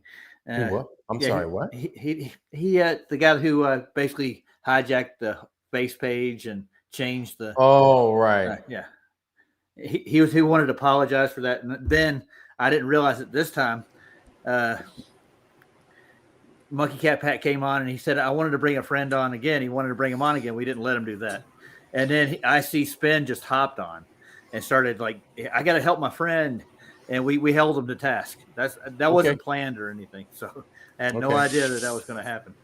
But okay, yeah. Well, okay, and then. Okay, it looks like you guys had. Oh, by the way, hold on. Give me 1 second. D-Man, how you doing, family? What's up, guys? What's going on? Good to see you. Excuse me. Yeah, so it's good to see you, man. Welcome. So, okay, I guess that's fair. And so it sounded like you guys had a fair discourse. You guys weren't really bashing each other. I get it. I get it. It wasn't really bashing. My thing is, what's going to make you say, all right, we're done, we're walking away? Not like I'm trying to tell you what to do or how to do your stuff. I got you. I don't think Monkey Pat's going to come back. He's just intolerable. And I see Spin sitting on the fence, basically. He kind of sees what we're talking about, but he's still holding on to his globe belief. So I don't know if there's going to be – I don't think it can reach them, so I'm not trying to get them over or anything. I'm not inviting them on, so they're just coming over. Yeah. Right. Well, they're just trying to get people. They're just trying to get people over to their channel, and they're looking for content. Right. And Yeah. what Monkey does is he goes around the channels, and he's like the intermediary. He's like the person that goes around and tries to get people to go to their channels so that they can make content. That's all he does. That's why. That's why when he was talking, I said, "Well, why don't we just talk?" Because we weren't talking any. We were just sitting around because everybody's shows had ended, and we were just hanging out. And these guys, it's like an insurance salesman. You're sitting with family, and an insurance salesman comes in and says, "Hey, how you doing? Nice to meet you." And starts and and they put the sales pitch on you. Everything he does is like a sales pitch. Yeah. He's not. And I genuine. realized that their existence is us. That's their existence. We kind of laid it down, though. There was no discussion. That would have been the whole point. But didn't we, D-Man, to start with? Yeah, Like, yeah. Yeah, we were just They wanted hanging. to turn it into one. Yeah. It was a chill stream.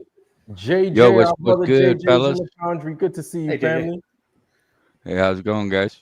What's up, Justin? Oh, man, it's good, man. It's good. Long time no show, but I'm glad to have you guys up here. Glad to have you up here. Yeah, we've been holding down the fort. You guys been doing an amazing job too. Like, I love watching y'all, man. And guys, that you hear that? I like watching these guys. So if you're out there in the foundry right now and you're thinking of making your show, don't even wait. Just make your show. The rest will happen on its own. Just make your show.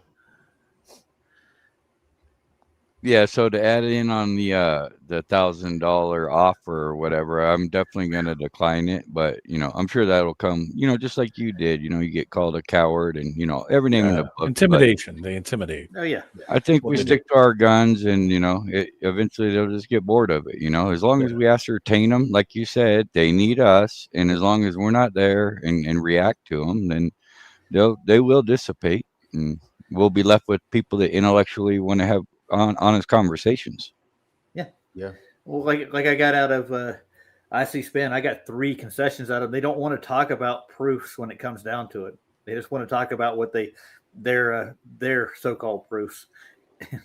they did not want to talk about any evidence or anything that regards their globes. So they pretty much conceded 3 different times in the conversation, just over gravity and a couple other things. They're weak when it comes to it. Oh yeah. And if you take a step back, you notice they've been in this for 5-10 years, just like we have, and they're still, it's all circular reasoning. We're never going to get anywhere with these people. No. And that's quite obvious, but, we just try to reach the people that do want to have that intellectually honest conversation, but, people that have been in it that long and just, like you said, they admitted to this, that, or the other, but I guarantee you the next time they come on, they'll act like it never happened. Yeah. Well, even tried to reach out to IC. Yeah, that's part of their dishonesty campaign. And these guys, if you saw them out in the street in real life, all that nonsense that they're talking, they would never say it to your face. No, they would never do that to you in real life. No, but they do. But they do the you're scared. You're scared. It's like, listen, nobody's scared of you guys. No, it's gotten to the point to where we're like, look, man. Like we're all being lied to. Everybody, and that's the thing. Everybody's getting lied to. We're all being lied to. All we want to do is add a drop of truth in this fucking desert. This place is fucking devoid of truth. All we want to do is add to it. We just want to add truth to this fucking place that's empty. It's totally fucking empty. Everywhere you turn, somebody bullshit. You can't trust a fucking thing. They said this motherfucker got shot in his throat. And then you see all this shit. It's like, you know what? Like, I can't. And they haven't stopped. And you want to know something? They're just going to keep with the fucking lies. Donald Trump was over there giving a fucking speech. His fucking pinky turns into a fucking thumb. He goes from 5 fingers to 4 fingers. I'm like, dude, they lie about fucking everything. Yeah, it's all a show, man. The ring changing on the finger. Ridiculous. Yeah. It's like ridiculous. Anything, man. We have to fight for anything in life, especially the truth. The second you stop fighting for it, it'll always overwhelm reality. It's an illusion of reality. But yes, I think our biggest downfall is the lack of strategies and allowing the circular reasoning and just 10 years of just the same shit. Like we'd have no problem ascertaining these conversations 5 years ago. But now it's just like, look, you haven't proved it by now. I mean, 5 years, you can't prove it, you know? Yeah. And it's And just then like, even we if they get to get mopped up in a debate, they raise their hands and run away like they're champions. yeah, yeah. Kind of like when old Witsit freaking debated Flat Earth Dave, excuse me, Prostitute Dave, I apologize, where he debated him, and Prostitute Dave was getting his ass handed to him, and it was just nice and simple. And Yeah, but so if you I ask see them, they Spin, won, right? yeah, Yeah, and of yeah, course. he was like, you should have seen me beat freaking. I don't know. I see Spin wants to know, Roger, what concession. Also, Oh, I came what on concession? because of the straight edge thing, We appreciated the chat. Vlad said long ago, Globers are always welcome in the foundry. But he, see, now I see Spin. See, I wasn't even going to fucking kick you out, but I'm going to kick you. You know what? I'm going to keep you. Nobody, no, let me tell you something. Nobody bitched out. You guys come in here, and what it is you guys want to do is you want to play dishonest by saying you're going to hack people, because I didn't say that. That's what you said, right? You guys said that. Your people said that. You're going to hack people, one. You're making content about us. So I was like, okay, so you want to play those fucked up games, then you're not allowed back over here. And I made it fair. I said, come in here and teach us why it is you're in here. And then people started to pussy out. And then I was like, then you're not fucking welcome no more. Is that not what I did? Or did I do something different? He's talking about a compression photo is what he's talking about. And the concessions I was talking about were basically when it came down to gravity, a 3-body problem. They didn't want to talk about that. They passed on that. You know what 3-body problem is, right? You get equal masses in orbit, and you take 2 of them, put them in orbit. They will remain in that orbit with their gravitational constant. Man, you add look, a 3rd body to it, you end up with a dude, this is what I'm talking about, man. Yeah. Like we're playing their fucking game. Yeah, That's what I'm saying. We're playing their fucking game. Be like, that's nice. You could have a 3-body problem. You could have an 8-body problem. I don't care, a 12-body problem. Find me where this curve is. As soon as you find me that curve, as soon as you give me that curving water, we can talk. If you can't give me those things, we're done. I did ask him for that. Cubby, how you doing, bro? Hey, how's it going, man? Good to see you back. All right, Yeah, Cubby. I didn't know Vlad went anywhere. I thought he was still doing streams, but I asked him to show me how they measure curve and give me a measurement of it. And I gave him the formula to measure curve. It's a slope over drop, and I want to see a measurement of the slope over drop that would match your curve. And nobody else came. Oh, here it is. No, nobody brought me an example of where the curve slopes over drop. It doesn't. That's how they measure it in geometry. It's how it's done. If you had a curved sphere, you would measure slope over drop, and nobody has come up with one of those yet, neither. It's real simple. You get in a plane and you take a nice long flight, and your orientation of your body doesn't change. That's there you go. That's where the slope and the drop is. I didn't know. That's it. Every plane I've ever taken, I've been sitting in the same seat at the same angle, no matter where I've gone. And every pilot better fucking adhere to those rules when you fly, because if he's not trying to adhere to those rules, you better not fly with them. It's that simple. And it's not like we're making jokes about these things. Every fucking pilot, whether it's from today or yesteryear, every fucking pilot has to adhere to those rules. And this is the reason why they made a flight dynamic, right? And they give you a summary, because they're like, look, there are some people out there that think that this thing is moving and it's curving, but it's not. So please don't fly it like it is. There's a reason why they do that, because I don't know if you ever heard it, but in the Navy, we call it things being written in blood. But there are people that adopt these fucking principles that think they're real. And then they're like, well, so of course, everybody knows that the earth is curving and it's moving. Let me fly the plane like that. And then you wind up crashing the bitch like a lawn dart. Well, didn't somebody try to fly with the curvature of the earth at the rate it's supposed to go to, and he ran into the ground? Oh, I heard about that, but I don't know if that's for real. I think so. Every gun is manual for every weapon ever produced. Every cannon, every ship gun, everything. Every single one of them. Every manual says treated as flat and stationary. That's right. Yeah.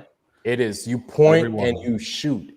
You point and you shoot. And then, of course, if you're going to go with distances, you point. You're going to have to take into account that wind, sure. Yep.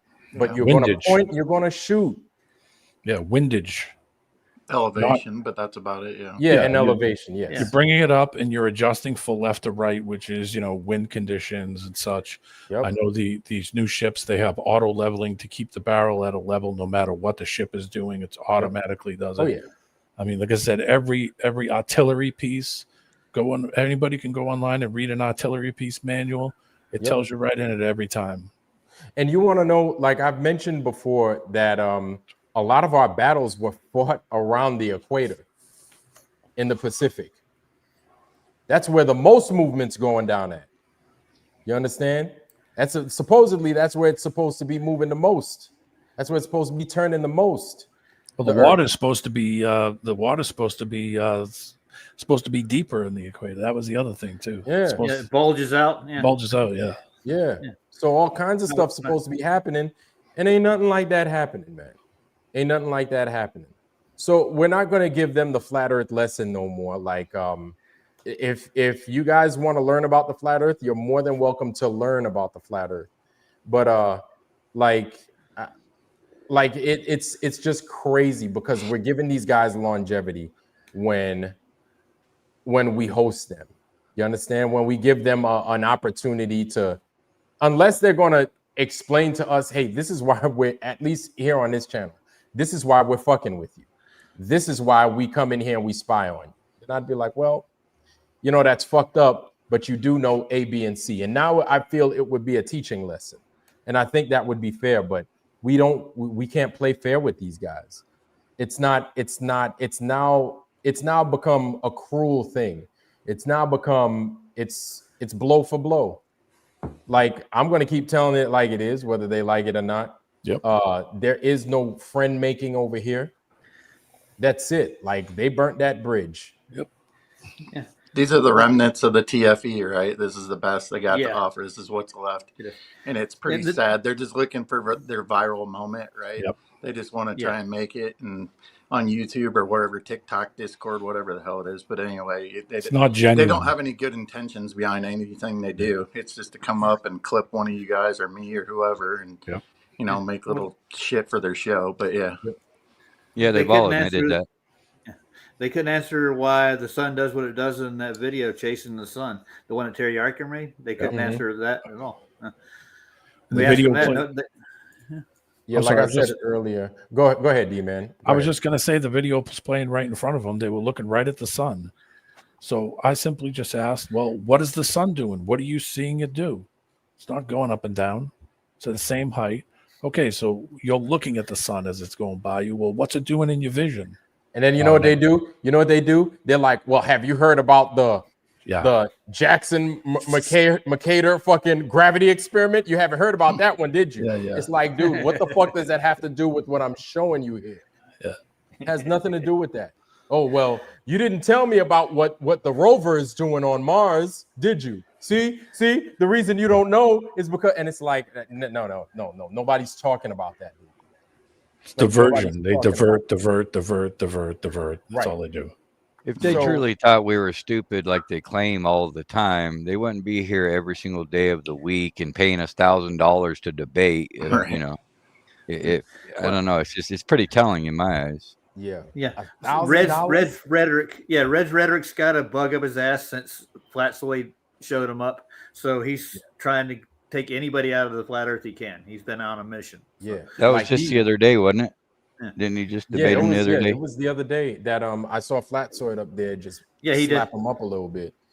He did. He never got a concession out of him. He just goes back to the 11 frames that he removed the Mirage out of the picture. That's it. Over Did he and over pay? again. Did he offer to pay Flatzoid a fee to? He debate did, him, or and I did don't he? think he got it. I don't Did think. he? He Yeah, I was got about to say. Surprise, surprise. That's I why want- you don't do that. Yeah. Yeah. You want to Better know get it up something? front. Globe people, listen. You see that right there? That's the dishonesty that you deal in. That's what I'm talking about. It's not about, whether you pay up or not, even though that in itself is telling that you're not paying that money that you owe, that maybe you might have made a deal with them and now you're going to be a welcher and you're not going to pay that money that you owe. But you just running from that argument. You choose to go up there and they provide you something, explain it. You can't explain it. And then instead you want to bring some bullshit up. That's what we're talking about, man. Like y'all are mad disingenuous. And you could come in here, y'all could talk. Listen. When you talk all that shit, when you come in here and you talk all that shit and you have nothing, you're basically proving our point. Nobody's crying. Like, it's true. It's the truth. You guys are nothing without us. We don't need you. Yeah, if they truly thought we were retarded flat earthers, they would just leave us alone and never speak to us. Why would they give us the time of day if they truly thought what they claim? Right. You've had years and years and years to prove this. You've had a bigger head start on this than anybody anywhere close in flat Earth, and here we are, right? Yes. We haven't gotten anywhere. Vlad, I didn't know you were my daddy till right now. What you mean? Oh no, man. Guru, whatever his name is over here at Rumble side. I'm too much of a. I look at it this way: you can lead a water, you can lead a horse to water, but you can't make it drink. Everybody comes to a certain point and certain points of their life. Some people will see it, some people might not see it till later on. Something might change in life, and they might have a different perspective on it. That's how I look at it. But if we continue to spend hours and hours ascertaining these guys, giving them our platforms, then that's just less time that that people can be having an honest conversation, or someone that hops in that's new to it is going to answer or be able to listen to something that we should be talking about, rather than arguing the same old, right? Because but that's the point of them making the videos they make, because they're not honest.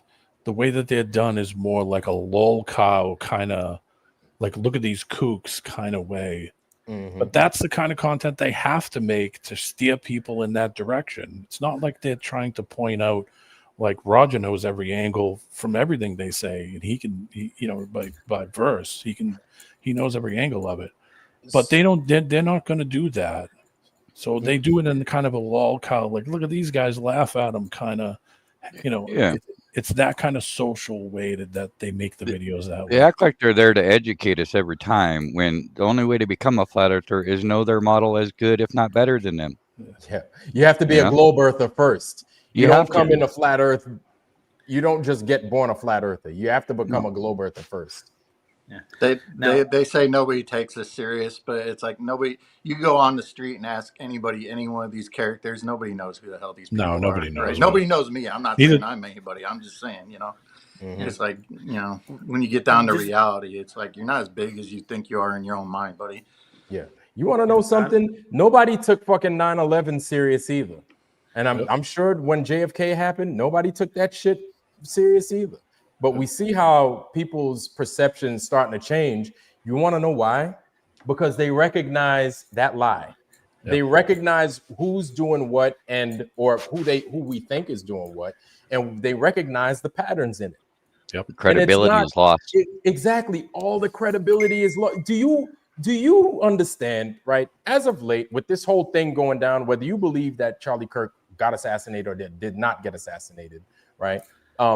Something happened and they got their desired effect, I feel, right? They got the desired effect out of it. Now, do you know that because Candace Owens was doing what she did, the FBI was like, hey, maybe we should open up the investigation again? I'm like, really? Because a fucking YouTuber comes out and starts calling you out on a bullshit job that you did? So now you want to open it up again? Like, you can't take these people seriously. That's what I'm saying. Yeah. Like, these guys have proven time and time again, they should never be taken seriously. Yeah. They're just the marionettes. They're the ones that are pulling the strings. It's because, look you mentioned 9/11, right? In the conspiracy world, it was starting to gain quite a bit of traction. People are starting to call out all the bullshit. What happens? 9/10 now, right? 9/10. Now we got Charlie Kirk. And now when 9/10 comes around, everybody's so sick of hearing about that 9/11 rolls around again. You never forget. Well, I don't know about that anymore. That's actually, Cubby, that's a really good point. That's a really good point. Because let me tell you what was happening in DC on 9. I think it was 9/9. No, not on 9/10. They had a seminar that I was supposed to be going to in DC. They had a 9/11 seminar. Richard Gage, the one of the engineers for 9/11 Truth, right? Richard Gage was there. Clayton Morris was there. Tucker Carlson was there. Like a whole bunch of them was there. 9/10 happened. Yeah, I saw 9/10 clips of happened. that. What you're talking about. I want to reiterate one thing right quick. Flats was going to debate Reds anyways. They got like an old rivalry, but I think he did get offered $1,000 to debate him, and he offered me the same thing he offered JJ through IC Spin. Why are they so anxious to get us over on their channel? Because this is how they get their views, and they'll actually pay. They're making money off of it. And Saab said it this way. Yeah, he said his fee. I want my share. Right. It almost seems like to me, because I've watched so many debates over the years, it's like they get owned so many times, and then what they do is they'll like try to pick the weaker ones just so that in hopes they can make somebody look a fool, and that's their "I got you" moment, and they're gonna walk away just talking shit for years because that one debate that they just own that guy that wasn't truly ready for the debate. That's what they're looking for. Here's what you guys do, right? Tell them you'll debate them on a neutral platform. Go to Rumble, play music in your background, and then they can't make any money on YouTube. That's what Bob make it so there's no chat either. Right. Yep. Watch out. Tell them you want to do it offline. See if they honestly want to debate you then. Yeah. Right. Well, didn't I just say that? IC Spin, hold on. IC Spin said Flats did not get any money. You're entertaining these people. I see. Yeah, I see. I see him. Yes, he said that. Mm-hmm. Yeah, I know. I don't doubt it. I mean, he could have, but he did offer us money to come over, didn't he? He did. Why would he do that? He came here offering $1,000. I said, pay the guys in the foundry. Pay all them $1,000. I'll do it. Yeah. So why didn't they offer Saab it yet when Saab's the only one openly saying, I'll do it for this amount? Yep. I don't see him getting the offer. They're not serious. No. They're I don't know. I'm at the point to where, look, man, we're not I've been at this point for a while because I recognize the game that they play. And we see how it works, man. As soon as they see that people are interested in a flat globe Earth debate because it's a hot topic, a lot of people, and they'll do it on a weekend. They'll have modern day debates or whoever freaking moderate, and it will draw a huge crowd, and that's a big moneymaker for them. Nobody wants to watch globe information because it's readily available, and people are starting to wake up to the bullshit, right? And here's the thing: people are going to come into the flat earth. It's going to happen. This is how I know. They clown it, but then they're looking at the actions of the globers, and they're like, why are they acting like that? Yeah. I still believe it's a globe, but why would he act like that? They listen to us. Exactly. They listen to us, and then they're on the fence, and then it's over. It's over at that point. I've seen a lot of people lately with this Charlie Kirk thing too. A lot of these people doing analysis on it, like the bigger people, the Fox News is whoever it is. But they all come up with this same saying. It's like, these people believe in these conspiracies like flat Earth. They always got to throw that in. It's like they want to discredit everywhere, and it's getting bigger and bigger. Yep. All right. Here's what I do if I go in debate. I'll make a claim, right? This is what you're supposed to do, and you need to back your claim up.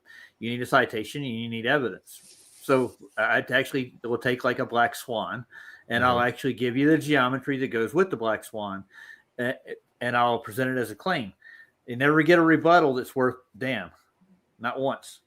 They don't have a rebuttal for it. You know what how the modus tollens goes, right? Anybody? Oh, I know that's a logic term.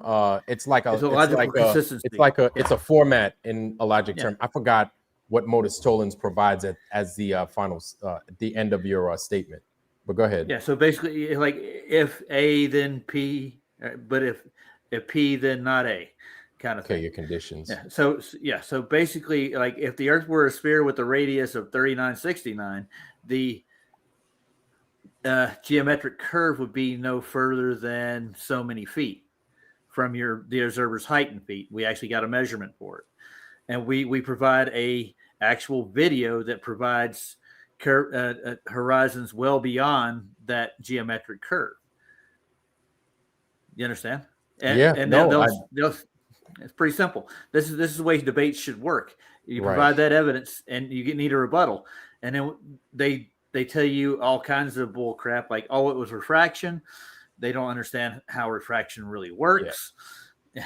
The whole point is, and this is where, and that's where I'm like, there is no more debate. Like the debate is over after 5 seconds. After you provide exactly that, like, hey, find this curvature.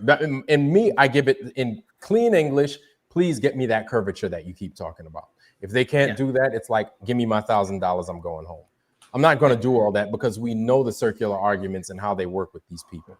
Yeah. Right. So what QE did with his black swan is he found one that had refraction in it, actual refraction that from the cranes. That's why you get the bendy cranes. You seen them, right? In the black swan photo. So that's the only thing that's refracted in the photo. But beyond the oil rigs, well beyond the oil rigs, beyond 10 miles past, there's still a horizon. Mm-hmm. You understand? In other words, I get it. It's behind them. You can still see more horizon. Perspective, Yep. Mm-hmm. So now he hooked them with it. Yeah, they don't like that. So then, what do you think? What do you think is going to either make them stop or get them to fix? Which, you know what? I don't even like saying that, but get them to at least do our experiment. What do you think would be the remedy? I think these people would debate just to debate. That's what I really think. A lot of them. Yeah. It doesn't even matter what the subject is. What you can agree with them, they'll just debate that. I think that's how they operate. So I could be wrong. But I see Spin said I offered to. You told me to kick rocks. You had that opportunity to show me this curvature. You came up here and you were talking all this stuff about gravity and everything, and I'm like, there is no curvature with this. And we were talking about the NASA lies at that time. And I was like, well, where the hell is this curvature? And instead, you wanted to talk about gravity and all this other shit. And then I was like, you're being dishonest. You're being dishonest. This is bullshit. And then I think that was the same episode that Red's Rhetoric came up here. And I gave him 8 seconds. And then he was being totally dishonest. I just kicked his ass right off. I was like, goodbye. I'm not playing that fucking splitting hairs with a motherfucker. I'm not doing it. That was the same day. I remember. Was that Drunk Debunk? Not Red's Rhetoric, right? That was Drunk Debunk? That was Red's. Was it? Okay. Mm-hmm. My thing is the physicality of it. Show the physicality of it. That's show all the you need to do. Physicality of the curvature. So I see Spin is saying that, oh, I was going to show you. Like, here's the thing. There is no, I was going to show you. I decided to do this. It's like, no, you either show it or you ain't got it. Well, show it. Ain't no your material on about. hand. Like, you know how long we've been fucking asking for this thing and can't nobody provide it? But time and time again, somebody's doing another fucking measurement test, another record-breaking. You know how many fucking of those things that goddamn what's his name has? Taboo Conspiracy 3. Yeah. How many of those things? Record broken, another record breaking. You know how many of those? It's getting crazy after a while. You know why? Because we can demonstrate and we can show we're not finding any curvature, and we do it over and over again at different distances. All you have to do is give us one, which you can't do. Instead, you're saying, "Well, I'm going to show it to you. Hold on, let me, kind of stretch a little bit." No, you ain't got to do all that. If you got it, you got it. If you don't, you don't. Yeah. Ultimately, we're just going to have to stop ascertaining it because we know damn well it doesn't exist. We're in 2025. That's why we're so frustrated and we're just spinning our wheels, Yeah. So until we stop giving them the platform because they need us, it's never going to stop. It never will. And even then, it probably won't stop. Yep. When I get like black swans that are over 30 miles in distance, they'll push the goalpost even further. Like, you're using the wrong calculator. They use the arc of the sky to actually do their measurements from. But So they don't tell case, you. So then in that case, I'm sorry to cut you off, Roger. No so problem. then in that case, so are they going to keep saying that boats are going over the horizon, or are they going to pull that away? No, they still claim that too. But any of the photographs I've ever seen like that, you can verify that it's not the curvature of the Earth that's actually causing that. It's more tide swells than in major bodies of water where you would have obstruction in a photograph. Right. But it's not the curvature of the earth. It's not going over the curvature. You can go to any lake on a calm day when there's no waves or anything. You can actually see well beyond the geometric horizon, the so-called geometric horizon. Yeah. They have to have one on a globe. It has to exist. It has to have an endpoint. Yes. Seeing land masses that you shouldn't see from distances that are ridiculous. Yeah. That you wouldn't see at all. That's my thing is the physicality of it. Show the physical, show it physically. Show me an example where you physically the orientation of your body is tilting forward as you go from the top. It literally doesn't exist, so you're asking for an impossibility. Exactly. You know That's why I don't get into the mathematics of it. Yes. Mm-hmm. Which is exactly. And so to that point, to those points right there, that's the deep. They want to get us in deep water. And whether you could swim in deep water or not, that's great. But the thing is, it's you either stick to your guns and be like, well, show me this curve. Or you say it, or you fuck around and play the math game with them, which to me, it's like, it's a waste of time. Math isn't science. No, I look at it this way. They offered JJ $1,000 to talk to them. Well, they could spend $1,000 and get on a friggin' plane and fly far away and test it themselves. I tell you what, when you fly on that plane, get the pitch data when you get done and bring it to me. Just take some ankle meters and just make a thing that sits in the seat. So that way when you sit down, you can open up your bag, you can put it in the seat, you can sit on top of it, and it's got ankle meters on it. You'll see the angle that plane goes up, and then it just levels right off, and that sucker stays flat. It ain't curving down, it ain't nosing down. Your orientation of your body is not going upside down, or you're not looking straight down when you hit the equator. None of that stuff is happening. It would have to be an honest thing, because we've had this before. We need a 24/7 live feed. They've had the opportunity to do that. They couldn't do that. So I don't know. Ultimately, they don't want the truth, ultimately, because then their gig is up, and what do they do next? I'm taking a plane trip soon. I might do it. Well, actually. And you want to know something? I apologize for that, Cub. You Globers out there, just do that. You hear that? You hear all this game we're giving you? Just do that. Do those things. Easy experiments. If you're going on a trip, some of you guys have a little bit of money and you're going to fly to Miami or something like that, go on the trip and just do these things.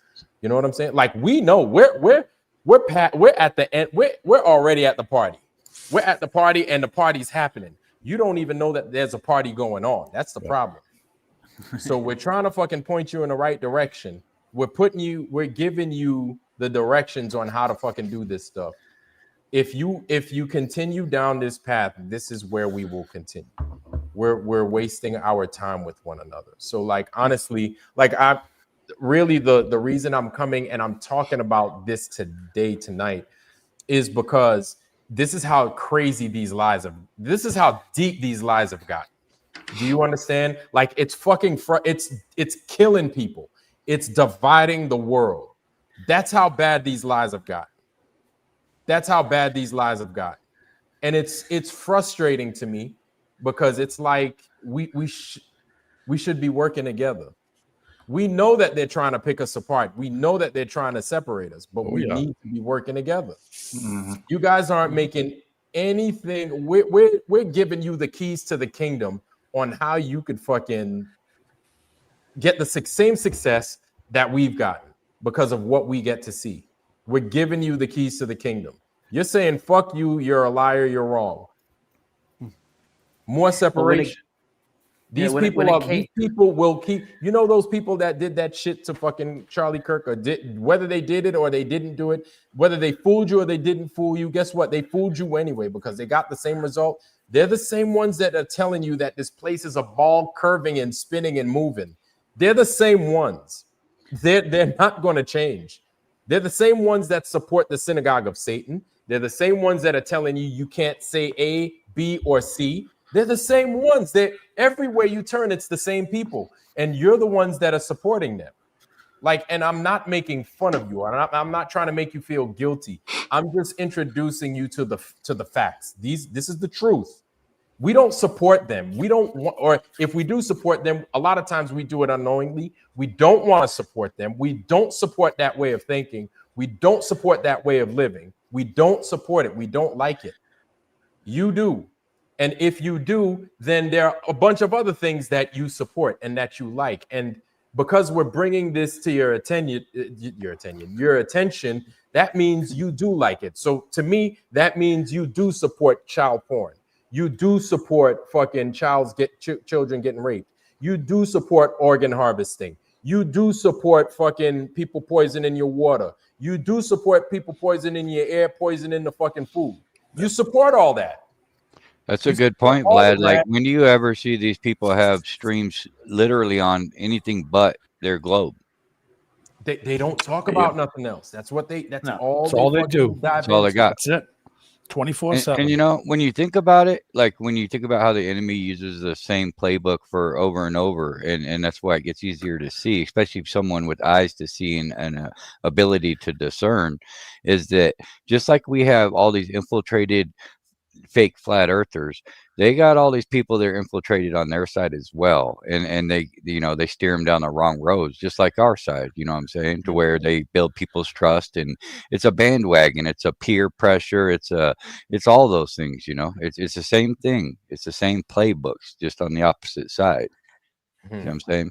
That's kind of funny you should bring that up, JJ. Like what we did originally when I first got into the arena, we actually took their mathematical playbook for curvature and we just disproved it. That's what pissed them off. Well, how'd you do that? Like, what did you do? The 8 inches mile per square would leave you with a limited horizon so far. Yeah. But we have observations that go well beyond the limited observation you make on the sphere. Canagoo is one of them. There's several of them, and they're old Canagoo. Yeah. Yeah, and they'll come back tomorrow and act like it never happened. You wouldn't see it from that distance because it'd be behind the landmass, and you wouldn't see it at all, even if the sun was behind, backlighting it. Yeah. There's so many observations in distance that are just totally ridiculous. It totally throws the stuff out, and they just, you know, they shun their at it. Right? Go ahead and shun it. I don't care. Hey, I actually like Temu. I like Temu.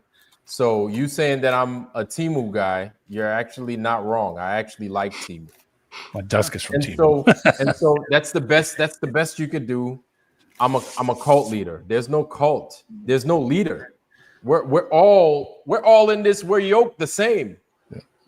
I just have a fucking channel. Let me tell you something. Roger knows just as much, or actually a lot more than I do about this whole fucking flat earth thing.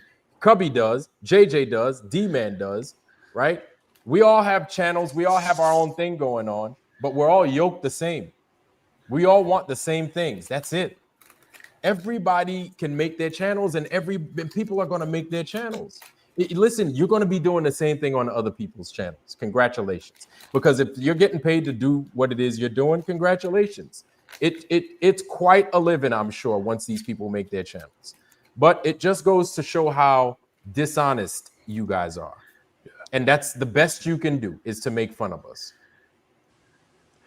Yeah, their intentions aren't in the right place, you know. Like we could come over here to any one of our channels and we talk about a number of things. Like you said, we're all in the same boat, and there's a endless amount of psyops and problematic areas, you know, that are harmful for humanity and our children, but yet you never hear that come out of their mouths. If it ain't, you know, fitting the globe topic, then, you know, they're not going to talk about it, basically. Yeah. And that's how it's all division. They don't want to pretend, or they don't want to admit that they're actually in the same boat as we are. There's a big old club and we're all not in it.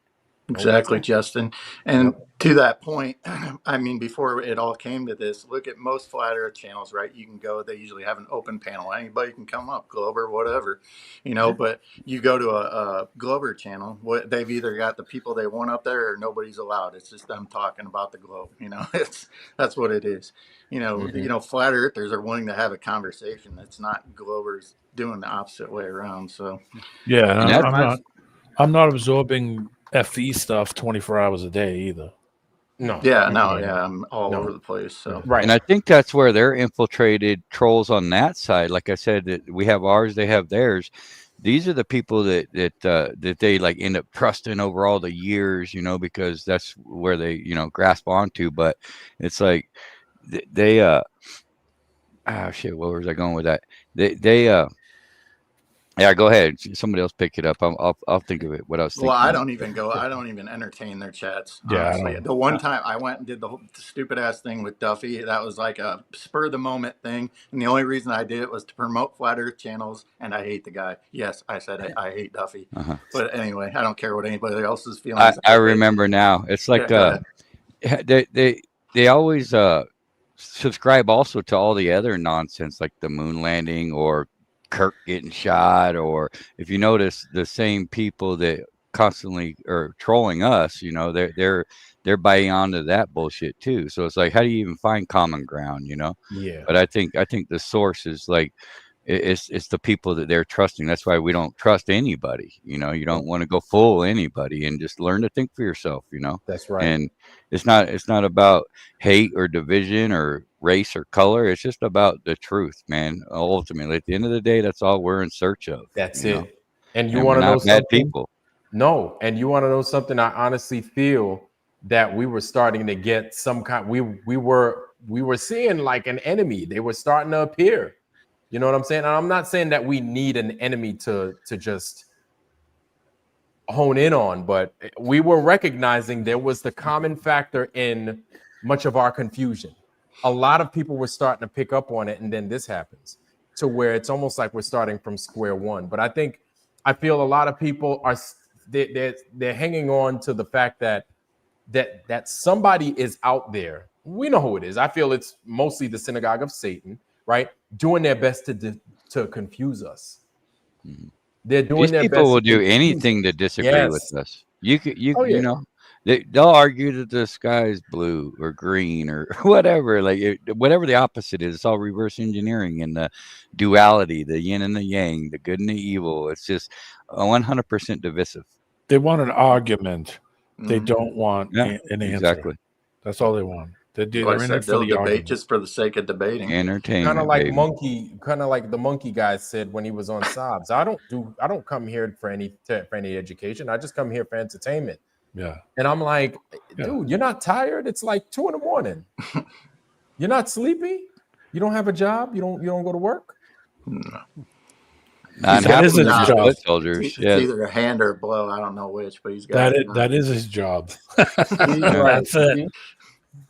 Wow. half of them And- are just foot soldiers like Monkey. I think, you know, like what's in it for him is the question, right? Why is he always the middleman? Why, you know, he's just getting sent over and then they make clips out of us and talk all their shit, you know, and then they come over here two-faced and I it's think all it's- just, it's old.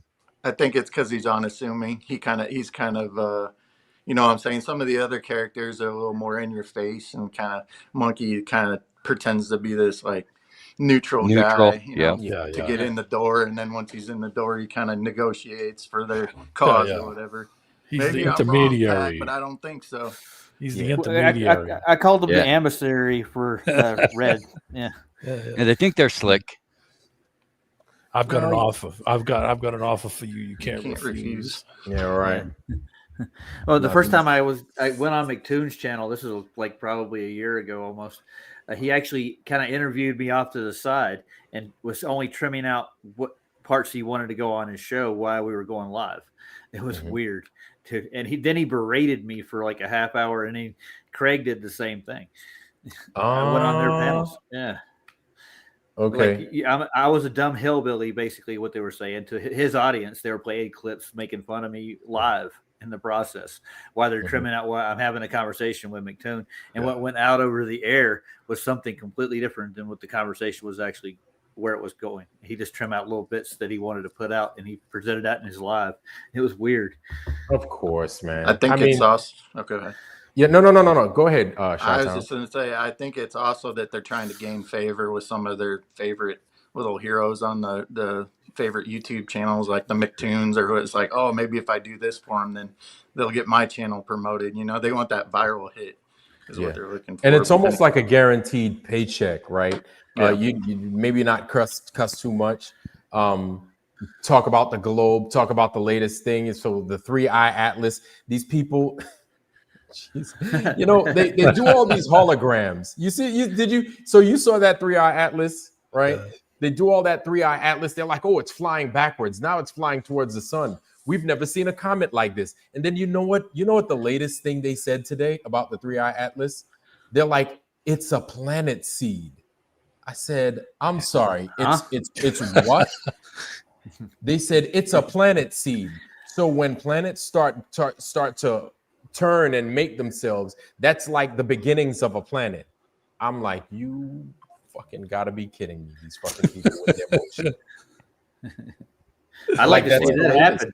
Yeah, I would love to see that happen. Like right in front of your eyes, the planet starts forming.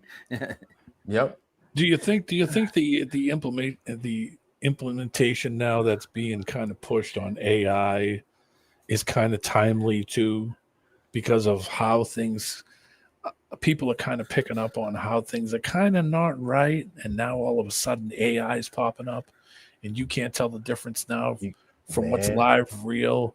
The space dookies coming to get us from space, and there's, I mean, think about the AI implementation on top of it. How it's just going to make things that much harder to discern what's real and not real. Yes, and you want to know something? That's an excellent point. And I think to your point, when they showed Donald Trump, and then he was sitting there, and his pinky disappeared, and he had 4 fingers, and I'm like, even that you turned into fucking AI. Yeah. It's like, oh my goodness, even that. But somebody caught it. Yeah. So it's like they're turning everything into this AI nonsense. You don't know what the fuck is real. So this is why I'm frustrated, and I'm like, guys, we have to see that, like, damn near everything is a lie. You can see it coming. You think about it in your head, and you're like, oh, this is going to be bad. It's and it's like all you can do is yell about it, but really it's like it's going to have to come. It's already here, I feel. You know what I'm saying? Yeah. But the timing of anything is never coincidental. If you got to remember, if they script it, it's his story, so they get to release anything and everything as they wish. They scripted it, and our technology is just being let out as they want it to be. Not that it just was invented. So the timing of AI isn't an accident. I think that everything is for a reason. Okay, I just did an experiment right quick. TDDS is the dick drinking show. I'm sorry. Go ahead, Rod. Yeah, I timed out whatever Flurf was on the Rockspin side for this show. If he comes back again, you'll know he's definitely a sock account. Oh, yeah. They're not hard to notice. Yeah, they're not. They're not. Who calls himself Daddy Flurfism? I don't know. Daddy Flurf 18 now. And then they say with Timu Flat Earthers, hey man, I like Timu. I'm sorry, I love Timu. It's for I don't buy it. Yeah, before this these damn tariffs, man, Timu was popping. You guys got sock accounts? I got one account. If it goes down, I go down with it. Yeah, go down with it, baby. Yeah. Does anybody else got a sock account? No, I don't. No. I have another channel, but that's just a backup channel. I don't wear socks. But, Church socks and sandals. I use Sheen. I don't use Temu. I'm sorry. Oh, okay. Shein. Ain't that for girls? Yeah, Shein. Yeah. No, I don't. I don't even really buy anything off of it, but they have discount crap too. Oh. I think Rhonda wanted to get some stuff, and I downloaded their app. I have Temu for an app, but I never bought anything off of there. I love Temu. Not gonna lie. My desk is from Temu. Hey man, you can't knock Temu, man, until you try Temu. Okay. Never tried it. Well, I'll order something from just for you're saying it. I tell you, I would love to buy American. I really would, man. But it's tough when the budget is tight. You know what I'm saying? And you just make it difficult for people. Like it's not as easy as people would like for it. And these days, man, I don't know what the hell's going on now with these tariffs and everything that they keep talking about, all this nonsense, fear mongering people. It's like, man, let me just shop at Temu. It's 18 cents. It's 18 cents. I'll get another 20. Yeah, exactly. I'll get 20 of them. Fuck it. I just keep replacing them. They have a polarized lens for your camera I can get on Temu. See? Uh-oh. Yeah, there you go. See? So Yeah. we have Mr. Harmon Walker. Hey. Welcome, Harmon. Hey, Mr. Walker. Hey, how you guys doing? Talk Hey, about D-Man, that. I was wanting to talk to you about what you just said about the AI. What I've noticed is I in movies, you can really tell when they put AI into me, because I watch the movies a lot, as Cubby knows. You guys have been finding out. What they're doing now to the movies that are real, that are still not AI, they're making them look more towards AI, because AI will never be able to get to be exact what we are in real life. So I've noticed the new movies out. I'm looking at it. I said, they're making this look like AI on purpose. So then we won't be able to tell the difference between AI. Yeah, they did redigitize them or whatever. They got all that technology from first person video gaming, you know. All of it. But I'm just saying, I was watching these and I'm going, my gosh, they're making these guys look AI. And I know it's a real movie still at the time, you know. And they've retroactively gone back into older movies and put chemtrails in them too. I don't know if anybody's Disney contracted a guy from France, and they did all the Disney movies. They paid him millions and millions of dollars to do it. Yeah. Yeah. Yeah, you didn't know that? Disney, it was in the news that they'd actually contracted a guy in France to go back and put things in the old movies, like chemtrails or whatever else they want. Yeah, they remaster movies where they go in and change the colors, and they can go in and doctor up or change it out and make it brighter or add extra things into it to fill in spaces that they, you know. Because they know physical copies. I mean, you got your collectors out there, but for the most part, everything's streaming, you know. Right. So you got, you know, anybody that doesn't have physical copies, they can, you know, just come out. It's like, oh, this is the 25th edition or whatever. Yeah. It's like, and I don't remember any of that. And somebody 20 years from now is going to be like, check out this old real movie I've got. You know, the people 20 years from now are just going to think that movie was made that way, and it's always been that way. And it was Mandela. Well, in 2017, I was watching the series Twilight Zone. And episode one, season one. The old one or the new? The old one or the new? The old one, 1960, 1959, 1960. Is episode one the one with Charles Bronson? No, episode one, season one, the very first episode is about an Air Force pilot that goes to a town. It's all vacant now. He's all by himself. But they go to in front of the theater. You know how they had those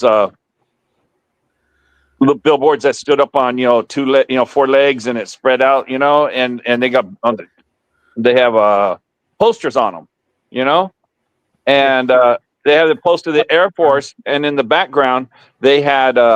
Am I talking too loud? No. Keep going. Keep going. And the poster had the Air Force, and it had chemtrails on the board from 1960, and that was done. I found that in 2017. So episode one, season one. Wow. Yeah, we just watched that on PJ. So we went through the whole Twilight Zone season. I didn't remember seeing that necessarily, but I'll look back at it. Yeah, look back. Season one. It's like 14 minutes into it. He runs over to the movie theater because the whole town's empty. I can't remember how it ends, but I saw that and I took like screenshots of it and everything else like that. I said, okay, this is cool. Then I went and checked the trails out from years ago. Then I found an article from Palm Springs, California in 1959, where they were complaining about the trails. And I think they were complaining about vapor trails back then, but the general literally answered in the newspaper to the interview about those, and it was telling them the people in Palm Springs to quit worrying about the trails in the sky. They've been kicking those things in the sky for a long, long time. Yeah. Oh, yeah. But you can really find it if you look. You just type it in Google. You type in Palm Springs, California. Woman complains about trails in the sky, and I'm pretty sure it'll pop up for you. My favorite. Yeah, wouldn't call them vapor trails though. No, they use the word vapor. Well, I could tell you this much, that in the 50s, I think it was in the 50s where our government, well, I could see that because now it's coming out that they were misting black folks in St. Louis in the 50s with the airplanes. So much of they were chemtrailing then, basically. And it turns out that during that time, from the 50s to now, that a lot of people died in and around that area in St. Louis. Like they're talking about it now. It's absolutely wild. They died of cancer. They caught this crazy ass cancer and everything else, and they're just fucking. They were falling like flies in like the 60s and the 70s. Didn't they get caught spreading syphilis among the black Oh yeah, population? yeah. So that was the Tuskegee experiments. Yeah. Yes. Yeah. Yes. I wouldn't doubt if the entire flu season is so normalized. We think there's seasons of sicknesses, you know? Yeah. Yeah, literally. I know. They even have chemtrails in the cartoons. Have you noticed, JJ? Have you noticed that flu season? I noticed back 2000s. It kept moving. Oh, it was winter time, November, December, January. Then it came in March, and we got the summer flu now. They kept changing the season. Did you ever notice that? And then COVID came and cured influenza. Yes. Yo, COVID came and they don't even talk about the flu no more. Yeah, it disappeared. Right. Nope. It's like, sorry guys, we cured the flu. Peace out. Yep. They hijacked the flu. Yeah. RG, what's going on, homie? Hey, what's good, guys? You doing all right? What's up, RG? What's up to the panel?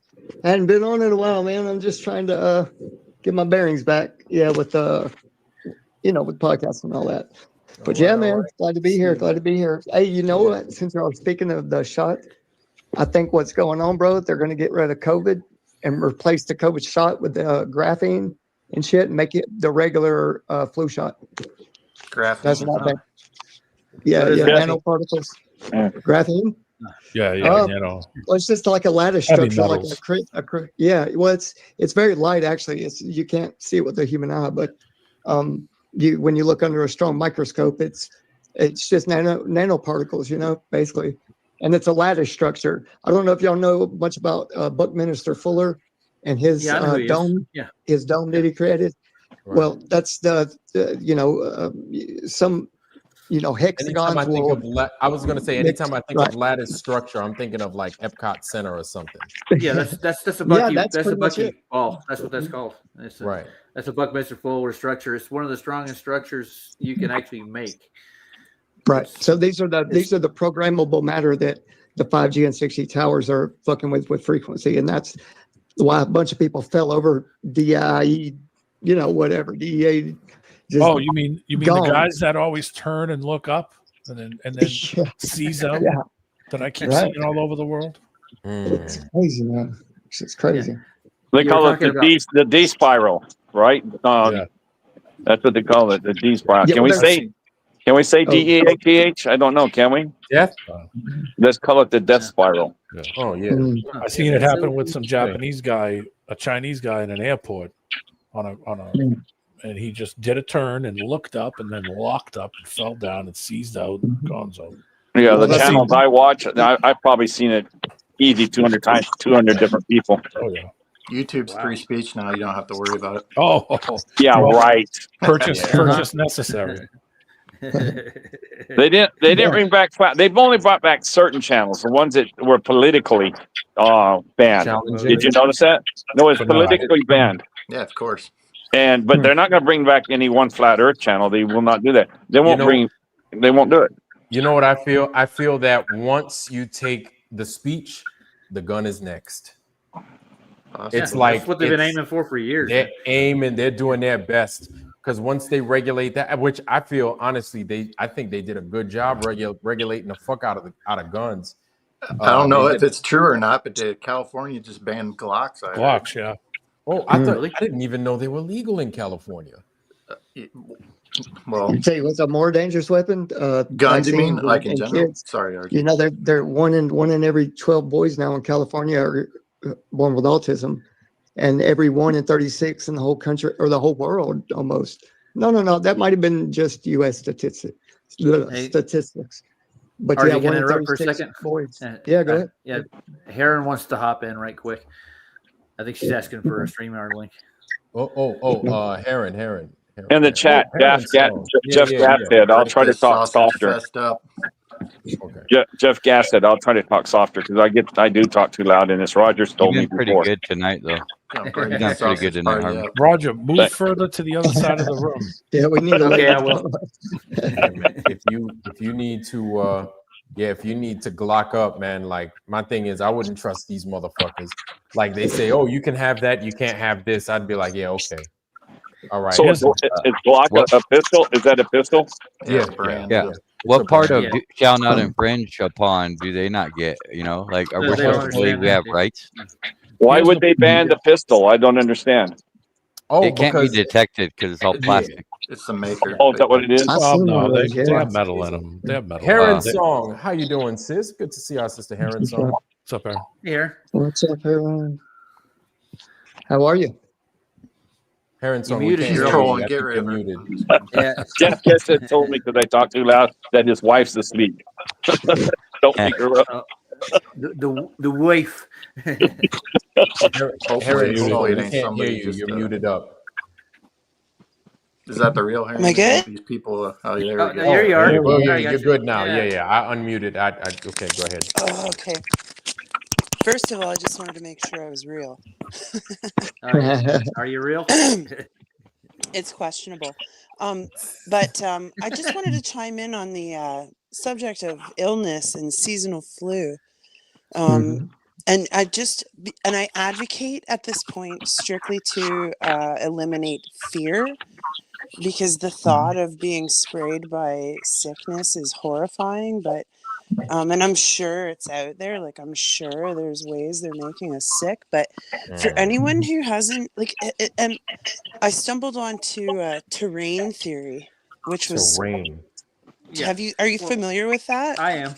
Personally, I am. germ I'm theory Hey, learning. versus someone has background noise in their Yeah, Let me that's mute RG. Mike. That's RG. me. Oh, let me. That's you. Yeah. Okay. No, he didn't mute up. He stepped out. Terrain theory versus germ theory. I'll run it down for you right quick. Basically, Yeah. it's real simple. It's Basically, compelling. yeah, the doctors that actually go for terrain theory believe you have an immune system and your glands and the white blood cells fight off germs and disease, or more likely disease. The germ theory is that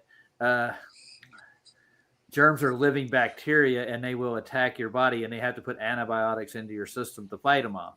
But they promote vaccines. That's what the whole point is. The whole nature of the argument is.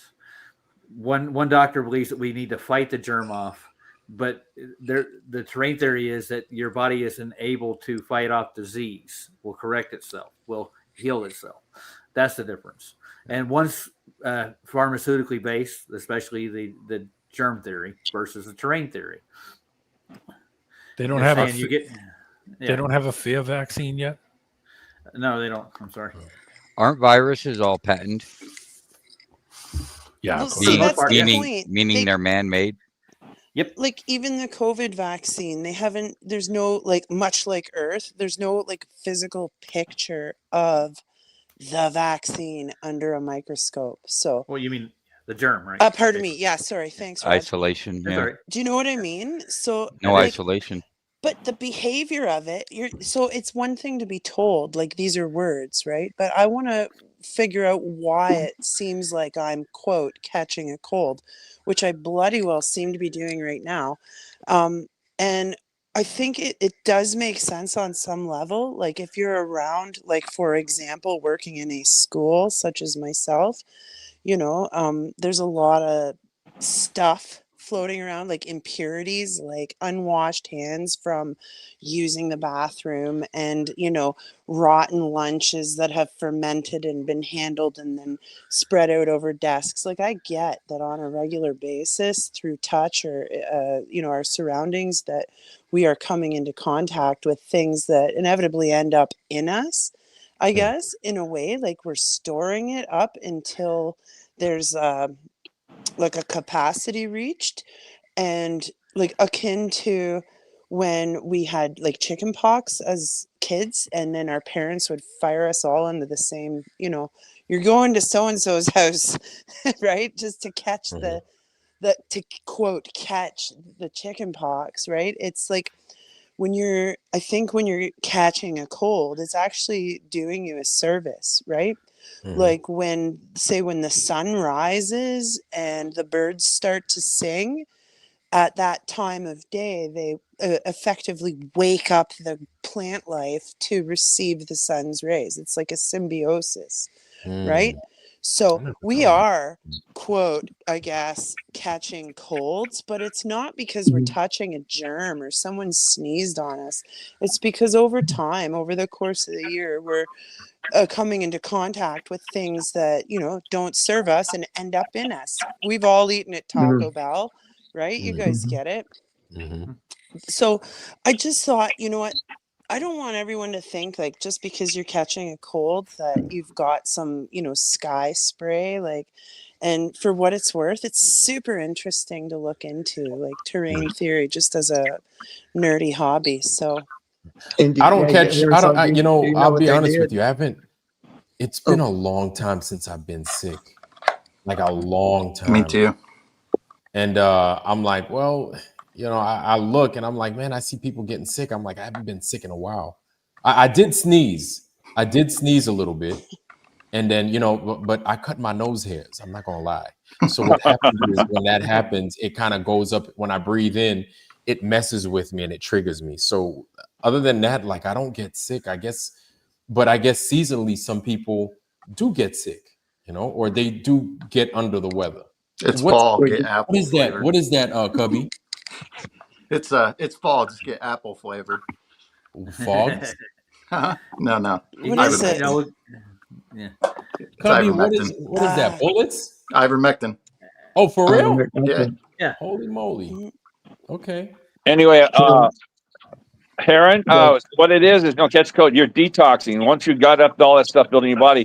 body detoxes it, and we call it a cold or the flu. All that your body is doing is detoxing the stuff you put in there.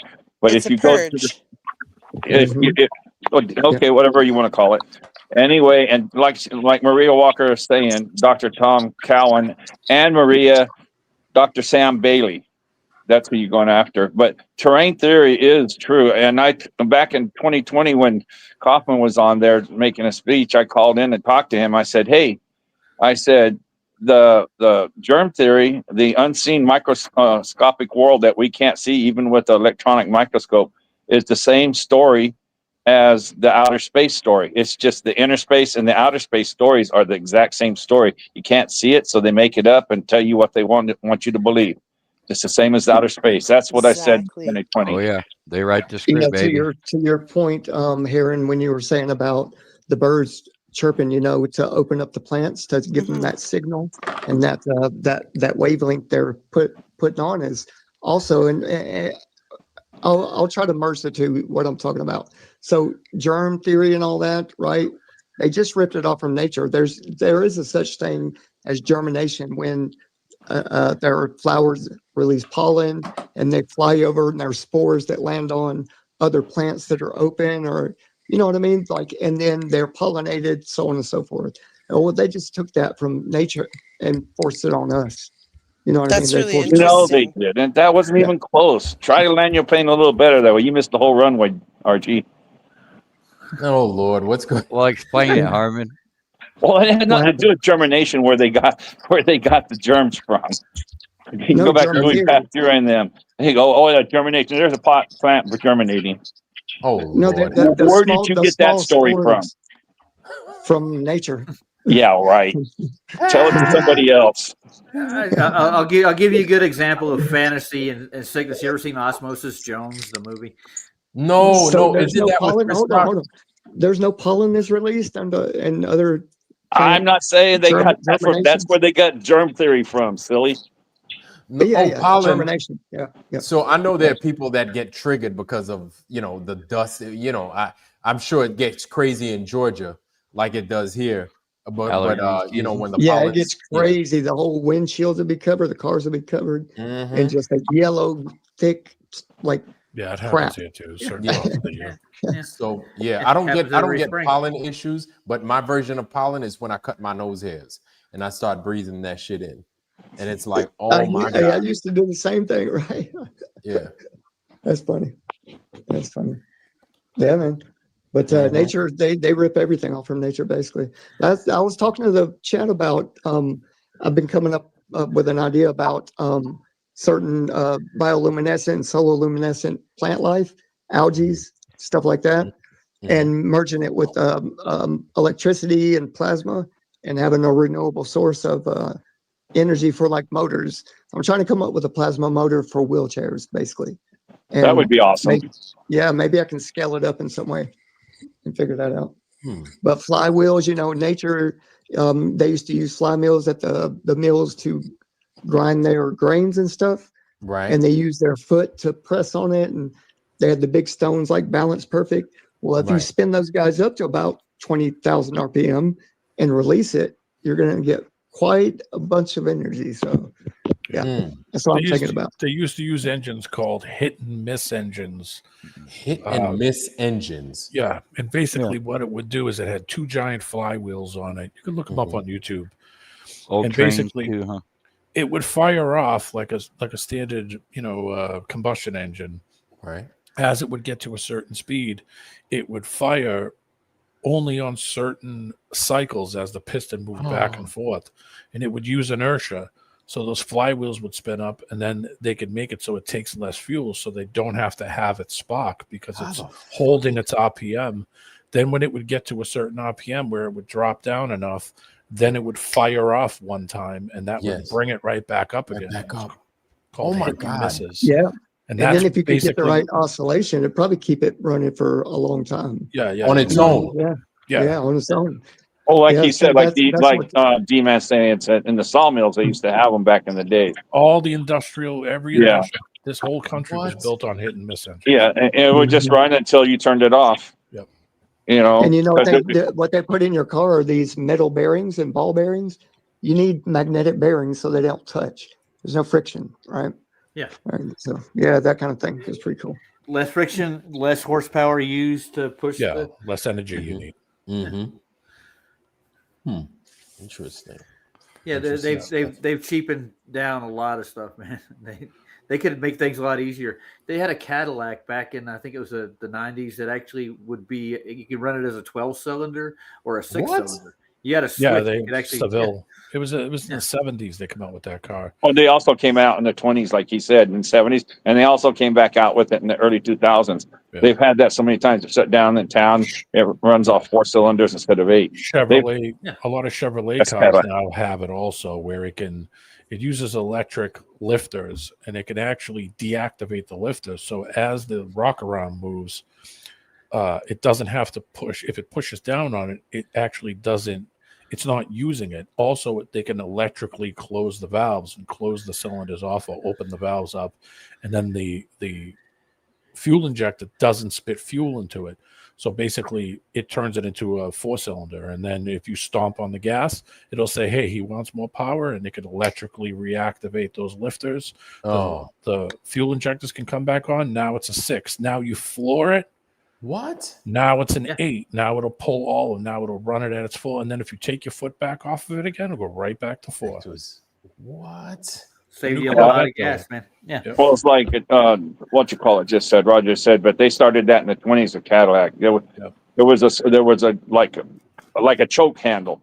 You push it in, it's running 4. You pull it out, and it's going to run 8. And I read that before, Roger. What you were saying on about 1920s about the Cadillac.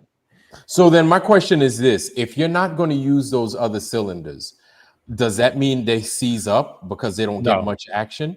Because the rotating assembly is still rotating. It simply just doesn't add fuel into it. Okay. And it's not exploding in there to activate those. Okay. Well, if the valves had closed and then it did its compression stroke, it pulled its air in. It's called suck, bang, squeeze, blow. That's the cycle. It's sucking air in. It's then squeezing the air, compressing it. Then it's adding a spark, which is creating to push the piston down. Then it's pushing back up as the next cylinder is now pulling air in. And then the exhaust opens up and it spits that burnt gases out of the exhaust system through the headers. And so then you mean to tell me if you're moving at a certain speed with those types of cars, those cylinders are moving, or those pistons, the pistons are moving at because they're sequenced a certain way. Yeah. They move at that sequence like 1 4 3 2 1 4 3 2 1 4 3 2 1 4 until you pick up speed. Then it changes. It doesn't deactivate the crankshaft. The crankshaft is always spinning. The rods are always moving. The pistons are always moving. It just doesn't put fuel into the cylinder. Okay. And it deactivates part of the valve train so that it doesn't bind up and then bend a rod. And the next thing you know, it's knocking like crazy. It's just made to save fuel. But Vlad, they must not last long because every time they put it out, I don't see it lasting more than 2 years on the market. Anyway, Sarah G, how did you know in first grade it was traumatic and you vowed never to get a vax again? Were you could have that much control over there when you were 6 years old? That's cool that you told your mom and dad you're not going to get a shot anymore. Anyway, so D-Man, yeah, just go ahead with that. I didn't know all that technical stuff of how that worked. I thought the piston stopped, so that couldn't happen. They have to all go, even though it's not getting gas in the cylinder. Yeah. They're still hooked up to the drivetrain itself. I didn't think about that. Yeah. God damn. Centero 59 says, my grandma used to deworm all of us all the time when we were kids. You could see the other kids in the neighborhood with a belly full of worms. God dog. So what did she use? Was it like black? I know we use the black walnut, wormwood, and shit like that, cloves to deworm people. Now, what did you guys use, Centero, to deworm back then? Was it like much the same thing? Those are good too. Cloves too. Oh my god, get rid of a lot of cloves. parasites. But I forget how you pronounce it, fenbendazole or whatever the shit it is. Oh, fenben. Yeah, fenben basically, but it's just a dog dewormer, and you can. Well, I'm no medical expert. I shouldn't even say this, but Paracure. Hey, Cubby, you can get. Cubby, it's a lot cheaper. How do I get rid of a tapeworm? That's up to you. I would say this, and it's also made in America as opposed to most of your Chinese pills that they give you. Mm-hmm. I get it. Is it wait? So your tapeworm, is it masking, Scotch, or Dutch? 3M. He gave you ownership. Yeah, right. He said you're a tapeworm. Yeah, he's got a cheap tapeworm. He's got a Scotch tape one. Yeah, right. I'm gonna forever from this moment on think of Roger as a tapeworm now. I was thinking of a System of a Down song. They got a song called "My Tapeworm Tells Me What to Do, Tells Me Where to Go." It's a Memorex tapeworm, or is it like TDK? What is it? I prefer Memorex over TDK. Oh, there we go. I would just say, really strain hard. You might get it out, bro. I threw a link in there in the private chat for you that shows you how that fuel management and deactivation cylinders crap works. Okay. All right, I'll check it out. I remember looking at it one time, but it was so technical to me. I just realized they turn on 4-cylinder won't work at a certain time, like that. Anyway, Lord Racer made a comment. He says he was the same way in preschool about getting the vax. So you're saying you never got a vax after preschool, Lord Racer? Is that what you're saying? Anyway, so I'm gonna check that out again on D-Man. Yeah, I got the flu vaccine because my boss at work said, "Oh, you should probably get the flu vaccine. We can't have you missing." So I was like, "All right, yeah, work's gonna pay for it, no problem." I went and got it, and within a week, I was in the hospital. Almost killed me. I feel like a pincushion. I feel like a pincushion in the military. Yeah, I was about to say the same thing. I got vaccinated all over the place in the military. Think about the Spanish flu and the epidemic after that. Have you ever looked into that? The Spanish flu. The Spanish flu. The original. It's after World War I. Basically, what happened was the pharmaceutical company had a whole bunch of leftover inoculations or whatever you call it from the war because they ended a year earlier than they thought it was going to. So they had all these leftover for the troops. So they pushed it over the counter as a flu vaccine. Guess what happened? Everybody and their mama started getting sick and dying. And they couldn't figure out why. Yeah, right. See, they were like necesito doctoro. Hey, let me tell you what's coming next, guys. Let me tell you for real what I truly think. I'm not joking about this. I think what's coming next is something called demon flu, and everyone's going to be hearing voices in their head already. Like people are losing their fucking minds, bro, and they're talking to people like this is happening all over the world because of at least you won't be lonely anymore. I know. You know I'll I'm have messing with you. an imaginary buddy to play with. No, but serious, man. It got my nephew too out in Texas, man. Like they're talking about like he's like calling people like they said that they're going to cut you, bro. Did you hear them? And then like called my grandma, like or not my grandma, but my mom, called my sister. Like these people are losing their fucking minds, bro. Schizophrenic. Why can't the voices in a motherfucker's head be like, yo, the New York State lotto numbers are You're 50, right. 48, 21, and then that Powerball number, 75. Go ahead, put Right. those down, man. See, I told Yeah. you, jackpot. Now, You never yeah, have I've got the a voices story. in your head giving you some useful shit like that. Dude, That's I got right, a man. story kind of like that with the lottery. I had a girl work with her. She got a fortune cookie and she got the numbers out of it. Right. She took that and she played the lottery, the Powerball. And there's two different ones in Arizona. She didn't play the pick 5, and the pick 5 actually hit those numbers. Oh my god. The day after it was 25 million was the lottery. But they're Oh the my wrong God. order. Yeah, right. Yeah. Sorry. How come those voices never tell them to go to a community college? But Yeah. I don't know, but dude, I don't RG. know, but you know what? When people start going really mad, when they crank up these frequencies a little bit more, like people are already feeling like not just regular COVID, you know what I mean? Like symptoms. They're feeling like, you know, like they're going insane in their mind or something. So You RG, sure this isn't methamphetamine related? Well, right. I mean, I'm sure it is, like in some way. That's what it sounds like. Reminds me there of might be a the zombie combination ant. of all that. how You do, guys how heard do of we the zombie counteract ants? it? How do we counteract this, Yeah. RG? Like I don't want people living in fear their whole life. All this Right. crazy stuff. You got to have an answer to something. And Do you remember when everybody used to say, "Oh, he must be on PCP," or somebody would say, "Oh, he's on those bath salts." down with OPP. Oh yeah. You know. Oh, Yeah, I got man. an interesting. Go ahead. I was RG. just gonna tell Cubby real quick. Yeah, that I've seen these guys that climb the towers that put them up. You know, these machines up there, and you know, his boss was telling him not to open and look inside of them because he was super curious. Well, he cracked one open, and sure enough, man, and it had a chip in one of the corners. I don't want to say the top right or nothing, but in one of the corners, it was like I would say a good 1.5 by 1.5 square. And yeah, it said COV-19. So What's that? I don't know.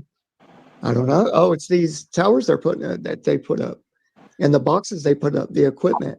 They have a chip in them that's I guess gives a certain frequency to fuck with this graphing and shit that's all in there. yeah, I'm sure. To activate it. Yeah. I get you. Yeah, or to mess with people, make them go crazy, like hear voices in their head, shit. You know? Or just shut you off. Either one. Yeah, something weird, man. Yeah. It's happening. So what do we do to counteract this? I think we should dance. We need to tinfoil protect our hats. children and family for sure. They're You know, dead first. Yeah. I know. I don't know remember when what to do people though. Remember when people used Maybe to say, cut "Oh, down you're the a towers, tinfoil though. hat Okay. wearer." Now people are going to be wearing lead hats. Neck gonna be strong than a motherfucker, boy. Gonna be walking around, everybody gonna have a Mike Tyson looking neck. Gonna have a Charlie Kirk neck. That's Too so- Too soon. Oh, that was good. That was good. I like that. Yeah, my brother used to make a thing called organite. So they take these Oh, shit. these epoxies and they would put matter in it and it would reflect signals. And he would take and they would do inscriptions on them, so they would bless it. Like It's semi-precious metals and gems, Raj? Yeah, but he used elk bone and stuff like that, and they would do scripts on them, and he would put it over his cell phone. I thought organite was was like a gem or like a crystal. It's an epoxy, and you can fill it depending on the intentions of the maker. Like some have copper shavings or gold shavings or like silver. There's coils that you can get in them. Quartz is big. Onyx, obsidian. All this is commonly Amethyst. Amethyst. Straight up. Oh, Aaron. Speaking of that, Aaron, I'm trying to incorporate a design of very thin twisted copper wire in a phi ratio in clothing, and then little pockets at depending on your size on the back of the spine going down and they're going to have different radiating stones that you can change out, right, with each chakra, and try to line it up. Yeah, I'm just That's gonna a hide out. fabulous idea. I'm just gonna hide out at Saab's place. He's got all the stones and rocks and shit. Oh yeah, so- he's got all kinds Oh of yeah. stuff. Yeah. Why So not? you know, I have a Rife machine. I have Yeah. the actual machine. Yeah. Them things fucking expensive. Yeah, I've seen it. Motherfucker. It's nice. Yeah, and it's like I'm just looking to use it on something. So I've got those. I think it's not the generator. I forgot the name of it, but it's this coil that I think it's the PEMF coil, right? And then you can take like a piece of copper wire, and then you can charge it, and then you can put it on whichever part of your body is ailing. And Yeah, I just I haven't think it's used it what yet. 1150, right? Ain't that the right What's that? frequency Oh, I for the have no Rosa coil? idea. I have no Yeah, idea. I think that's the Royal Rife. You have to double check me, but There's I think it's there's a 1001. there's a whole series of frequencies now. I know with this thing, what it does is there are a couple of ways in which you can attack it. Either you know exactly what you're trying to do, or you don't know what your ailment is, you just feel like shit. And what you do is you spit inside of this geez, I forgot the name. God, it's like a slide. It's almost like those slides that you stick inside of a microscope. You spit inside of it, or you can put a fingernail Like a or a petri piece of dish your or something. DNA in there. Yeah, but they recommend you just spit in there. And then you put it inside of this. God, now I am not good, because now I'm forgetting all the names of the fucking products that I own. You put it inside this fucking thing, and you run it inside the computer. And the computer basically, or not your computer, but your Rife machine, with if it's arranged properly, it'll tell you what your ailments are. And then what you can do is you can counter all your ailments. And then once it goes down the series Would of it? things that you have, even if you don't have them, it knocks it down. It's called like a hit and kill method, right? Yeah, get it. yeah, it's the Rife machine. It breaks up any mass, so cancer masses, tumors. It'll Yeah, just but the way this thing whatever does it, frequency, yeah, whatever but frequency. the way this thing does it is you don't have to be in the area. Like it basically has the fingerprint. It basically has your fingerprint, and it has your your digital frequency. It's crazy. And so as it's attacking these, and yeah, it's a frequency. You're diseased. You're diseased through frequency. It's weird, and it's not a chemical thing. It's so strange. Yeah. And then I can as it hits, when you hold get on done. now, hold on. As Go it ahead, hit go ahead. and kills, right? Mhm. You're gonna start to feel like shit, because it's killing all this stuff in you, right? And then as this stuff dies, it starts leaving. It starts leaving like waste inside, of refuse inside of you. It starts like shitting inside of you, right? Mhm. And so with that waste, like you have to find a way to get rid of that. So it finds a way to get rid of that too. It's strange, but apparently it works really well. So I Yeah, can't wait to hook it up and start using it. that's Glad amazing, dude. you just described the Herxheimer effect. What are you, a Hertzheimer? Come here, will ya? I never heard that. The Yeah, Hertzheimer effect. you'll hear a lot of the natural healers and hippies say, "Oh, he's herxing," but it just means that you're getting rid of whatever's ailing you faster than your body can escape it. You see a lot of it when you do healing with food grade hydrogen peroxide. It's Oh, super effective. the Um, Hertzheimer. Herx, HERX. Oh, Herxheimer. My bad. My bad. Yeah, no worries, no worries. Herxheimer. I never heard of that. Now this isn't with chemicals or anything. This is all electronic, right? This is electronic, and this is after it gets a sample from you, Weird. right? And the thing is this thing works the way it functions, right? A million ways. You can either do the sample where you provide a saliva sample, or after you provide a saliva sample, what it does is you can take another one of those. It's a device. God damn it. Once I go and I look at it, I'll tell you exactly what it is. But you can take another one of those devices, hook it into. Now I don't know. I didn't even drink and I'm forgetting. It's like I'm having a stroke. But anyway, after you take another one of these devices, you could put a hologram sticker in there, right? And then it could be a million, they have different designs for the hologram sticker. You stick it in the other device, and what it does is it offers a healing frequency in there. And you could give that healing frequency of the person that the computer detects the ailments with, and then you give it to them, and that hologram sticker will basically serve as like a drug, like a remedy for them, and it lasts for quite some time too. So you can either do that with the sticker, or I'm looking to see, and I've got a good long piece of copper wire, and I'm going to strip it there. And so I'm going to see if it does the same thing for the copper wire. There are a whole bunch of people that I know. Herxheimer, Maria Walker says. So I know there are a whole bunch of people that have ailments with shit. And so what I'm looking to do is fire up this machine and let it do its thing, man. And whoever's got a fucking ailment, man, I can send you some free copper wires, man, and you just wrap it around your finger or wrap it around, I don't know if you've got, a neck ache, probably tied around your neck. I don't know, but I'm looking to help. So, hey, I'll spit and something and send it to you. Say who did what? I'll send you my spit. Yeah. That's weird. I'm trying to wrap my head around it, having never heard of it before, and it sounds like you're describing like a electronic or a combination of like homeopathy and Reiki. Yeah, well, it's actually got a name. It's called the Spooky 2. SPOOKY 2, the Spooky 2. Weird. And so there's a lot of information out there on it. And from what I've learned, you've got a lot of doctors that actually use it, but they don't tell a lot of other doctors that they use it. They use it on some of their own family. They don't use it on their patients because a lot of doctors would call that pseudoscience.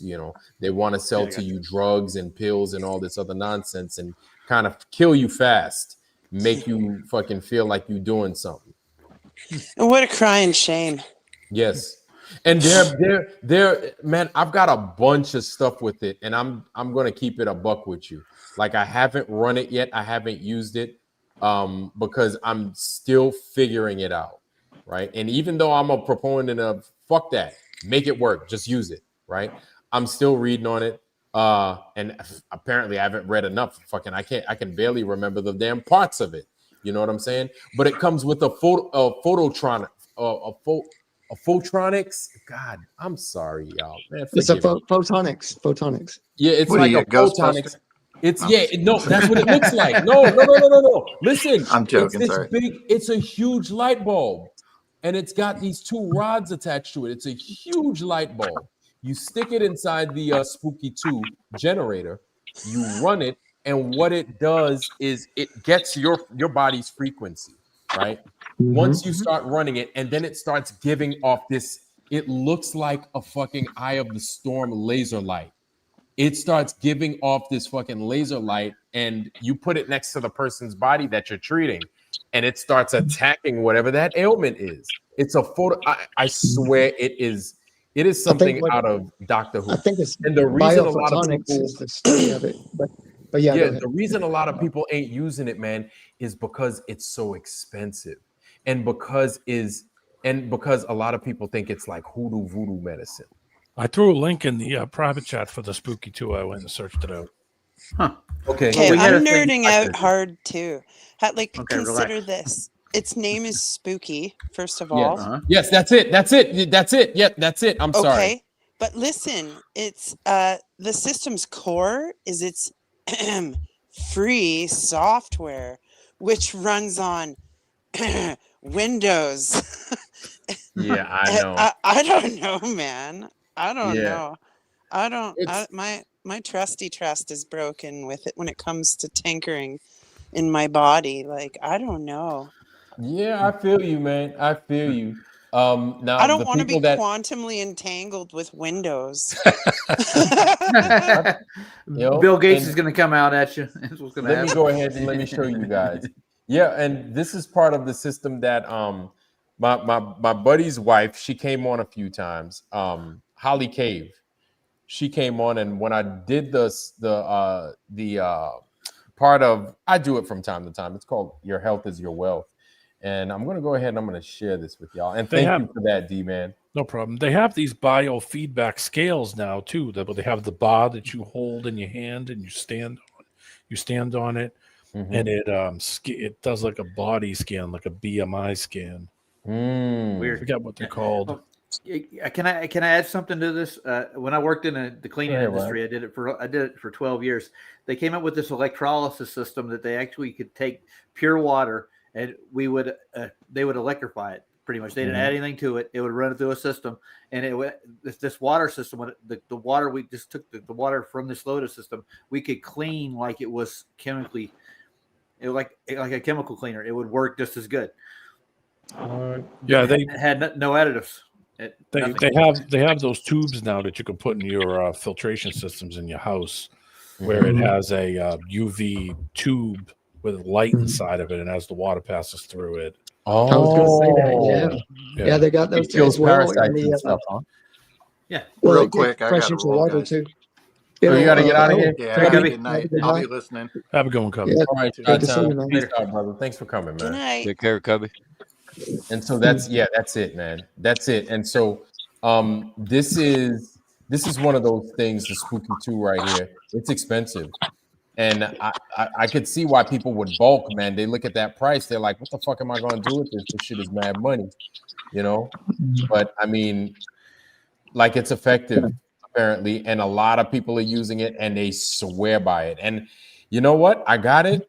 And I know people that need it. I know people that can use it, and I know people that I can help with it. So I'm like, fuck it, dude. I'm gonna put this motherfucker on. I would love to come up or somehow talk to you about that.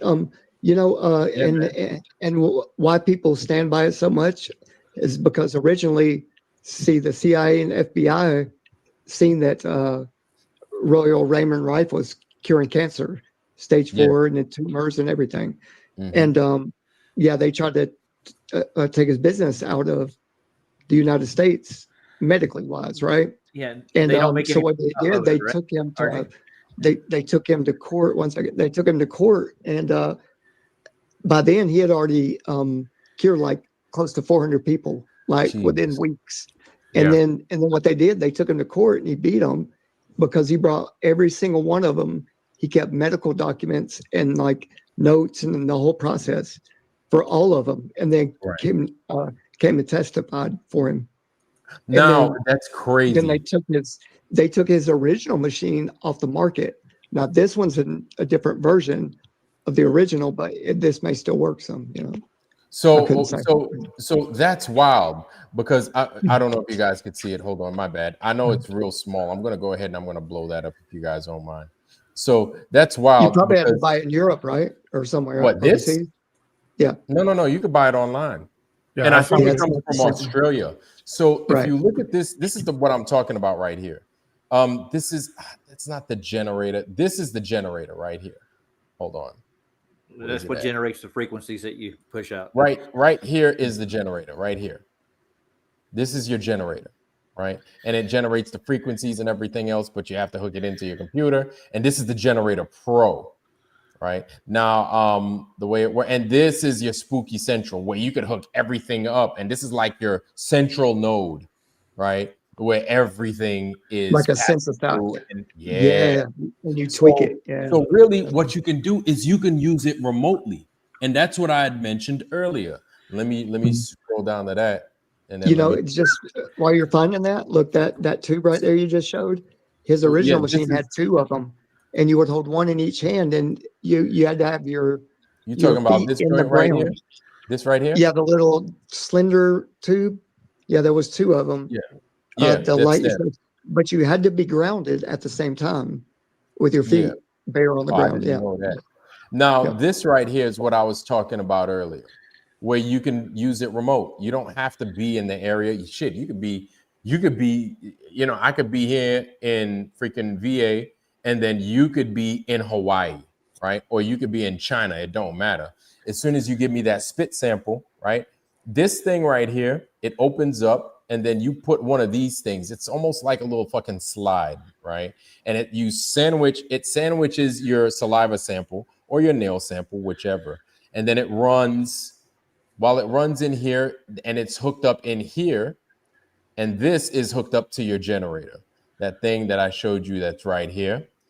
It's hooked up to this, right? It's hooked up to your generator.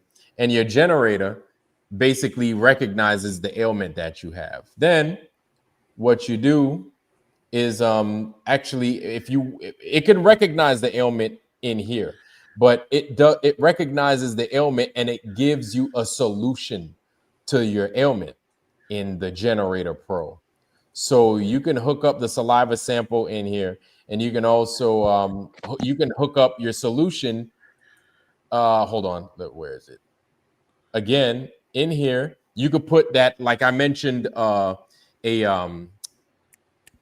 you can hook up. You can put a hologram sticker, or you can put a ring, or you could put a piece of copper wire in one of these motherfuckers, and then run it. It could charge it with whatever your healing frequency is, and you could put it on the person.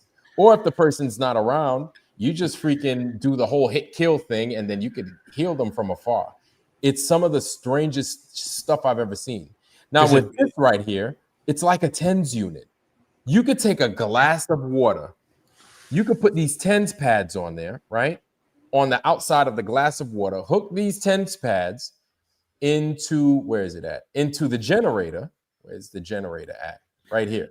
You could put those TENS pads into this thing, run a frequency, whatever the frequency, say it's a headache frequency, get rid of a headache frequency.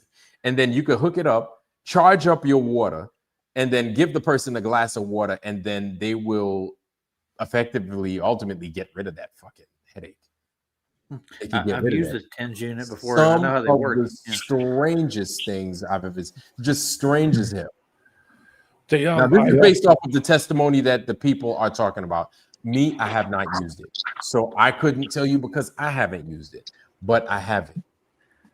I had a video on SOBs, if you go back about maybe 6 or 8 shows, maybe 10, where I showed that they can measure your body frequency, and people, especially that are diseased or healthy, they can take measurements from your body electrically. I don't know. I put the video up on there. I forgot. I can't find it. Where they can actually, that your body resonates at certain frequencies, and they can tell if you're sick. They can tell if you're diseased, if part of your body is not working right. Reminds me of med beds. You ever heard of med beds? Yeah, I've heard some stuff. There is some in my state. Is there? Yeah. I got a question for you guys. Can you get this on Temu? Yeah, man. A Temu version, yeah. Hold on. I'll pull the link up for the I had to do it.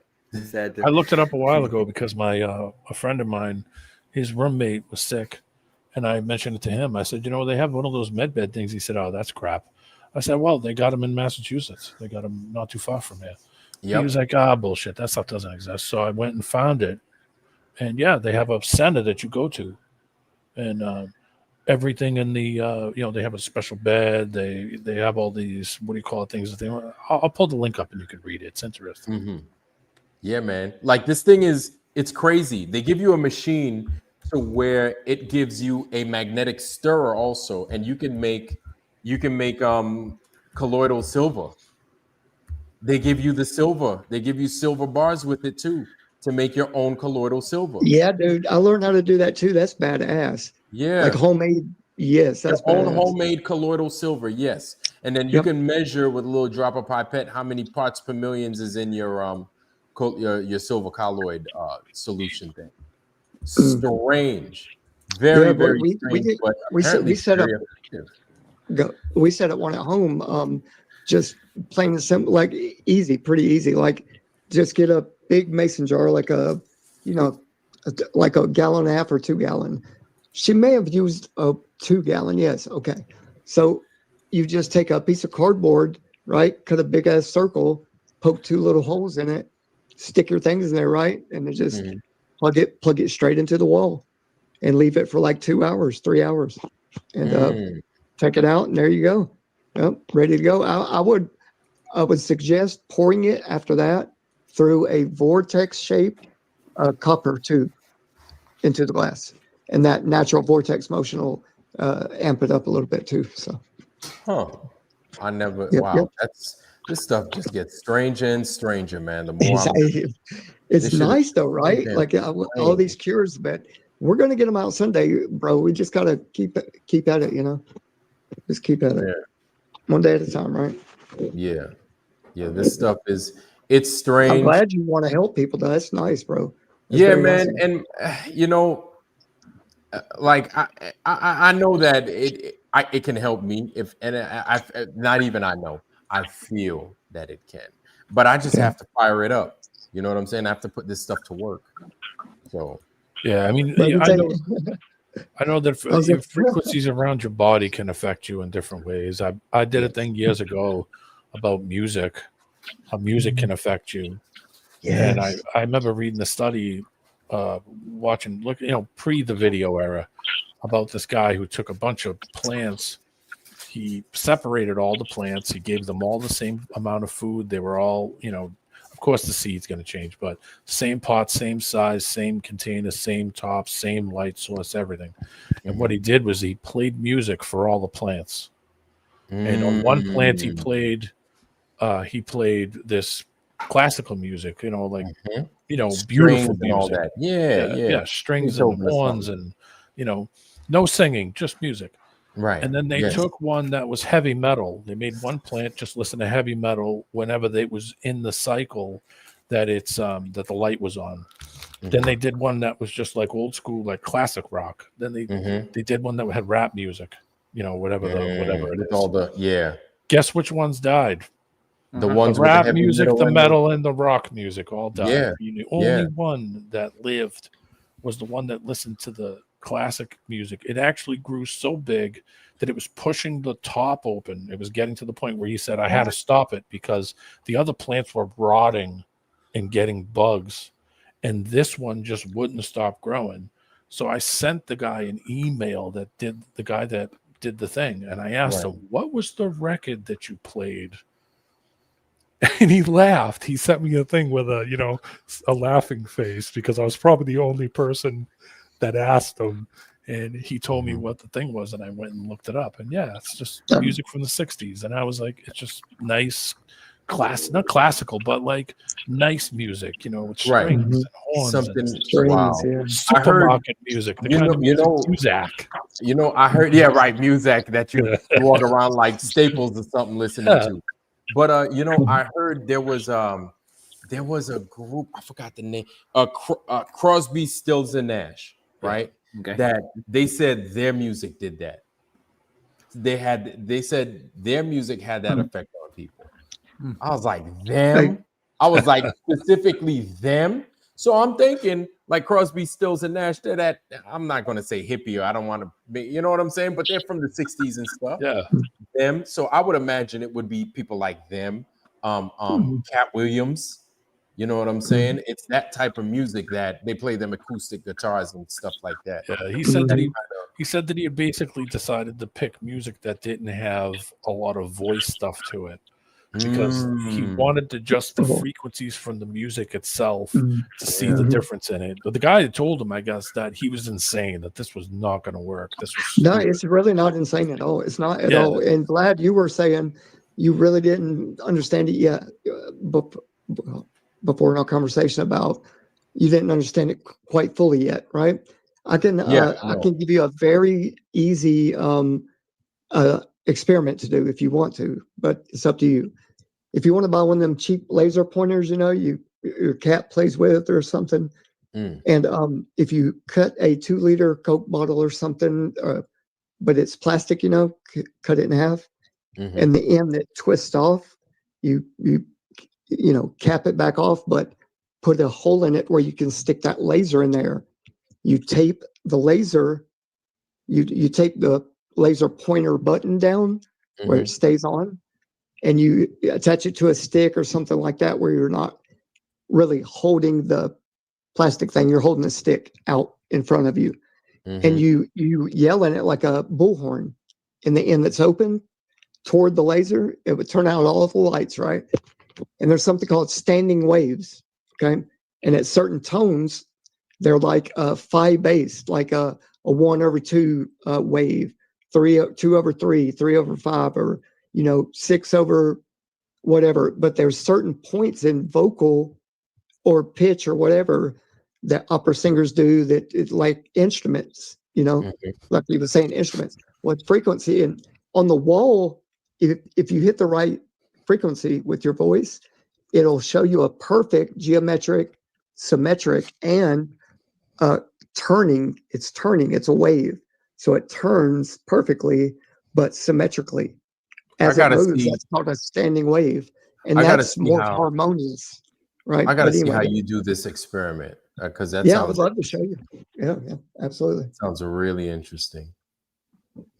Now, me and Ryan did kind of the same thing with a cymatic plate. He built one, and we did it live on the show. I was just going to say, look up cymatics. Right. I've seen that where they put like the sand on the plate, and then you tweak the frequency, and it shows all those patterns. Yeah. And this is, you know what, you see the sand, though it's still moving, it's vibrating, right? Right. Well, that's a flat 2D. That's like our flat realm, right? Right. Would be the block domain wall. Well, what it's not showing us is the bottom and top toroidal action, right? It meets right there in that block domain wall, that middle of that standing wave too. It's just a 2D version, right? And what the experiment I'm talking about shows the motion, but it's still 2-dimensional in a way because it's against a wall. But it's moving, and So I wonder then, all right, so you see how you could do those cymatics with sand, and then we could get shapes and different patterns. I wonder if, since we can't see it in 3D, if you put it in water and you did the same thing, if you can get the shape, if you can get it, you know what I'm saying? If you could get it in its 3-dimensional shape. Hey, can you show a video real quick? I got one perfect for that. Yeah, go ahead. Perfect for that. I mean, I'll be right back. Yeah. Okay. Can I introduce you to star forts, Vlad?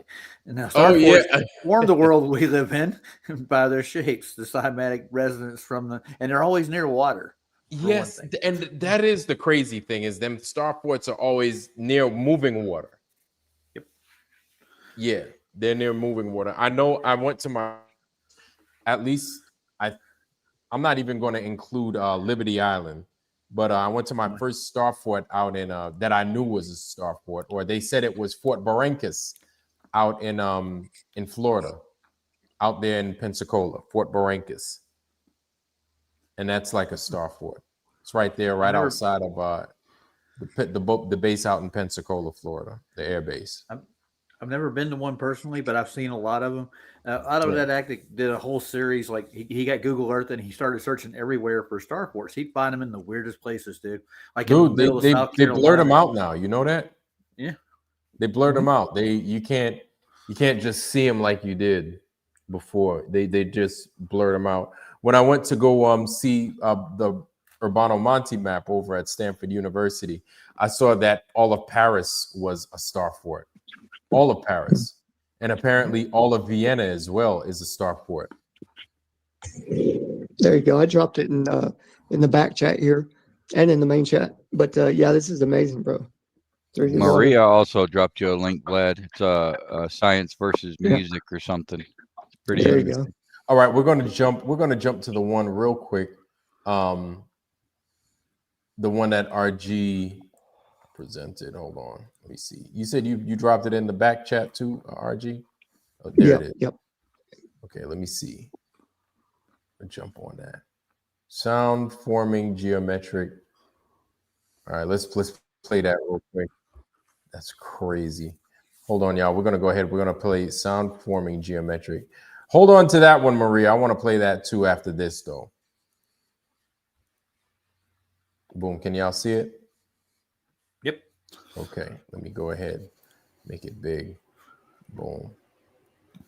All right. And also there's another one close to this, but it shows the curved edges, so it's showing it wrap around, right?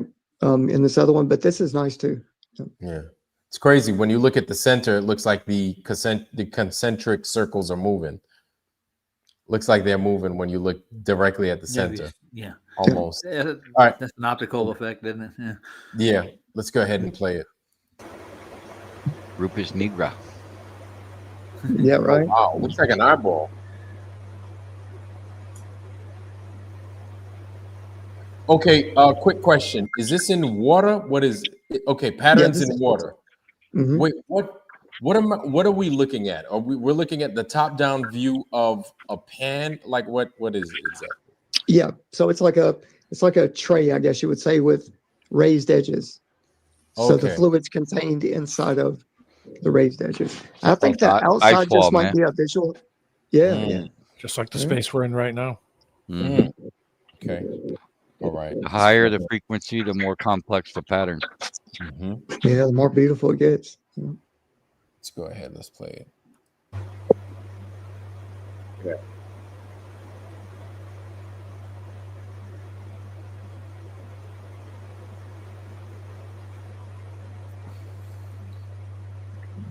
So I guess the middle is going to be the more precise standing wave. That's where you get the good geometries. And the outside edge hasn't caught up yet. It's still kind Right. of static or non-static. Sorry. Yep. I was about to say that. And so while it's Yeah. have breeze and fluxes, Yep. Yeah. It's almost like it has an equator. I threw one into Right. that. I threw a video into that relates to this.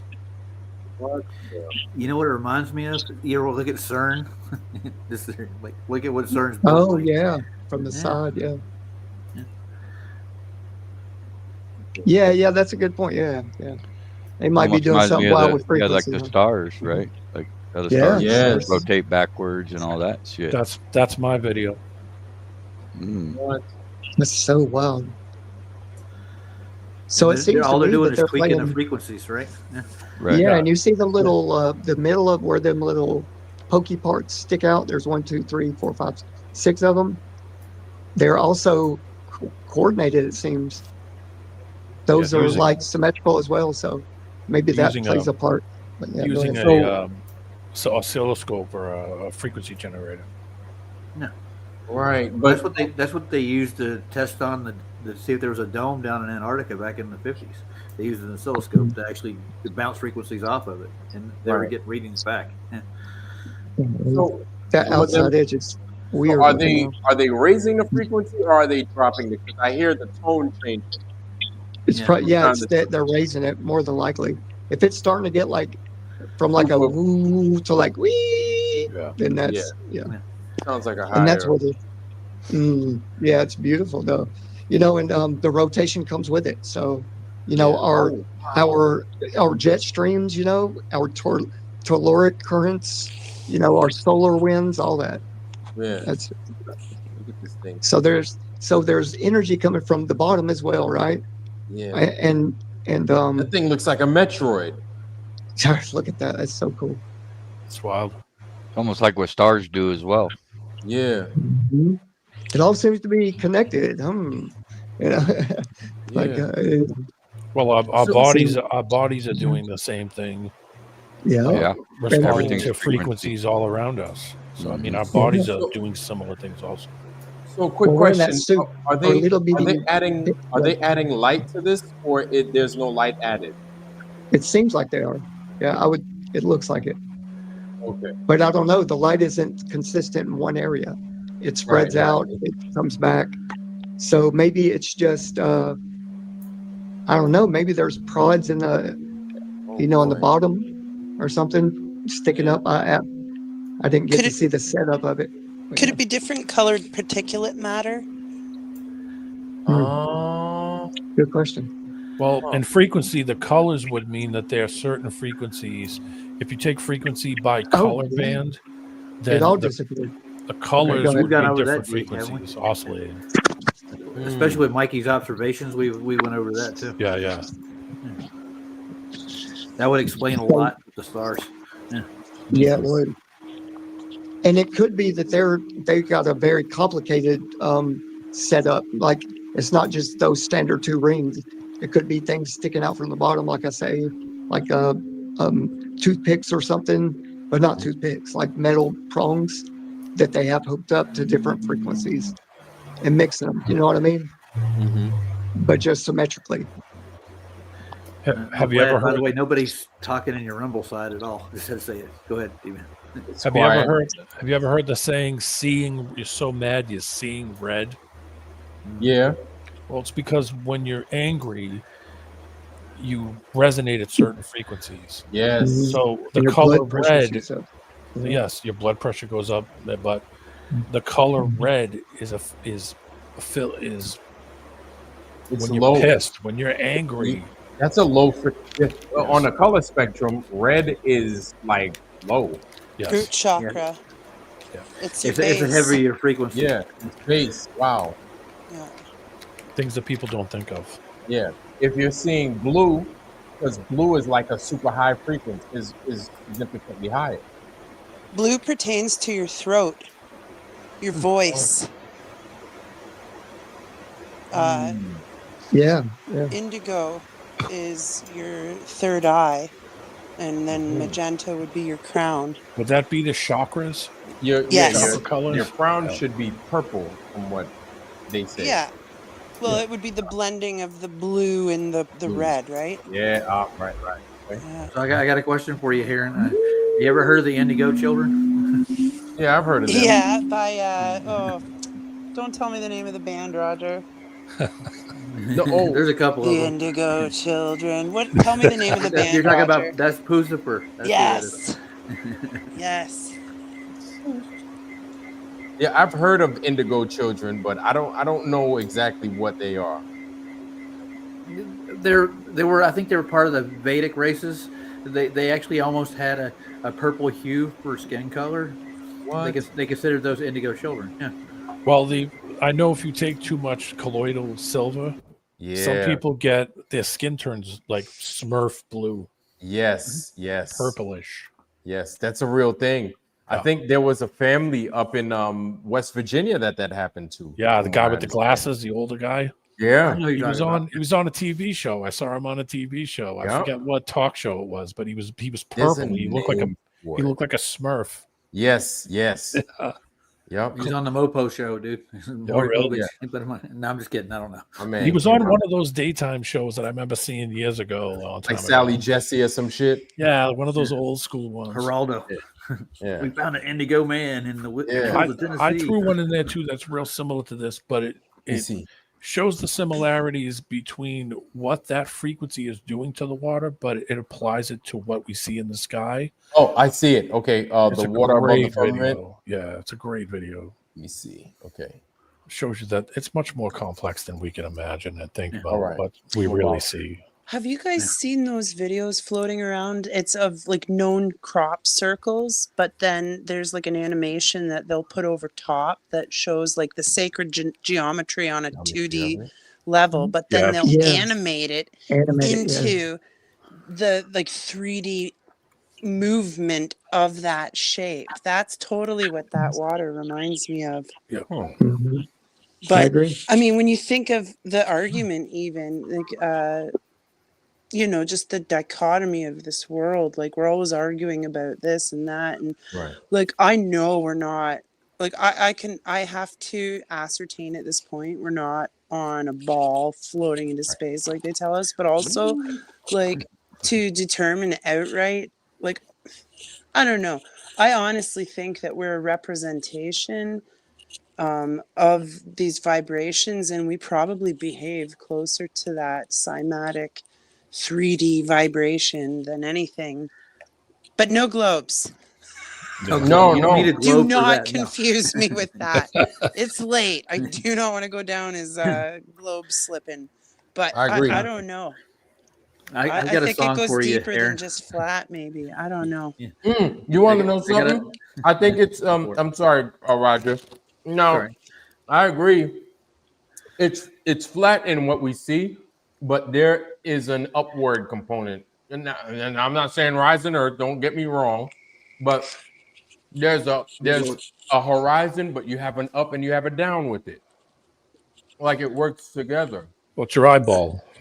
Well, you can't get a vertical you can't get a horizontal without a vertical in any spectrum that you're in.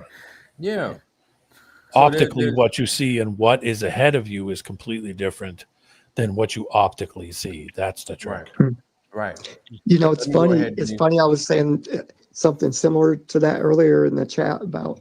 Excuse me, my voice is late here, but I was mentioning that, you know, the way your vision works is, you know, they're always talking about the horizon, and then, you know, right there where your eye meets at the horizon point, and then what's down below you is, you know, where refraction happens over a curve, right? It goes over and down and is refracted up. Well, if they really knew how the eye worked, everything's inverted, left and right, up and down. It's all inverted. Colors inverted. Everything is just, you know, it's weird how it like is strange. They would know just how sure they are of refraction out there when it's really just your eye and how your cornea sticks out just a little bit further than the rest of your circular eye. You know, it bulges out in the middle a little bit. Oh, excuse me. And the reason you see if you stand in the middle of a road and it's like what 12 foot wide, right? 15 foot wide perspective, and it's the widest at closest to you, right? And then you look a long way down that road, it's going to go to a point, right? Like Well, that's because your cornea is the widest, right, at those 2 points, but it goes to a point. Your cornea, that's where refraction happens, and they don't understand it. So. Simple perspective, right? How you see it with your eyeball. It's complicated, but they don't see it as some simple people like think that they see perfectly and things are just what they are, but they don't realize that what things are actually doing when the sun goes over your head or when something flies over your head. It does all the same effect. When it's coming at you, it's at its highest point over you. As it's going away from you, it's dropping down in your vision, but it's not dropping down. Dropping down at all. Going away from you. Your eyes have a problem with your eye is the trick that's giving you the effect naturally. But what it's really doing is something different. You want to know what I find fascinating? Pretty much based off of what you guys are talking about, what we're talking about, is when people draw. Because you're not dumb. Nobody in here is stupid. But it says a lot when, or you don't have to say anything, because when you draw, you're not really saying anything. You're just drawing, right? But those that understand perspective so well, and then if you were to try to draw, if somebody said, hey, just draw this hallway for me, how you would draw it, it would probably, if you're not an artist, you'd probably make it look foolish. It would look like a box. And why is that? Why is that somebody would draw the hallway exactly the way it looks? How the fuck do they do that? Hey, right? They're taught that it's so strange to me. Like if you measure it at your feet, like if you measure it across in the hallway 6 feet, and you say draw it like you said, like a sidewalk. Well, far enough out, the sidewalk doesn't get less than 6 feet wide, right? But your mind plays a trick. It says, well, that end of the hall is also 6 foot wide. I think that's the reason, you know. Yeah, but there are people that draw it and it looks like this. Even if you did a cartoon version of it and you were just bullshitting, like you were drawing The Simpsons, the perspective and how you place things beside each other and make it look, you know what I'm saying? The way it looks in the real world. A lot of us can't replicate that. Right. Check this out. I'm glad it has to come down to hand-eye coordination.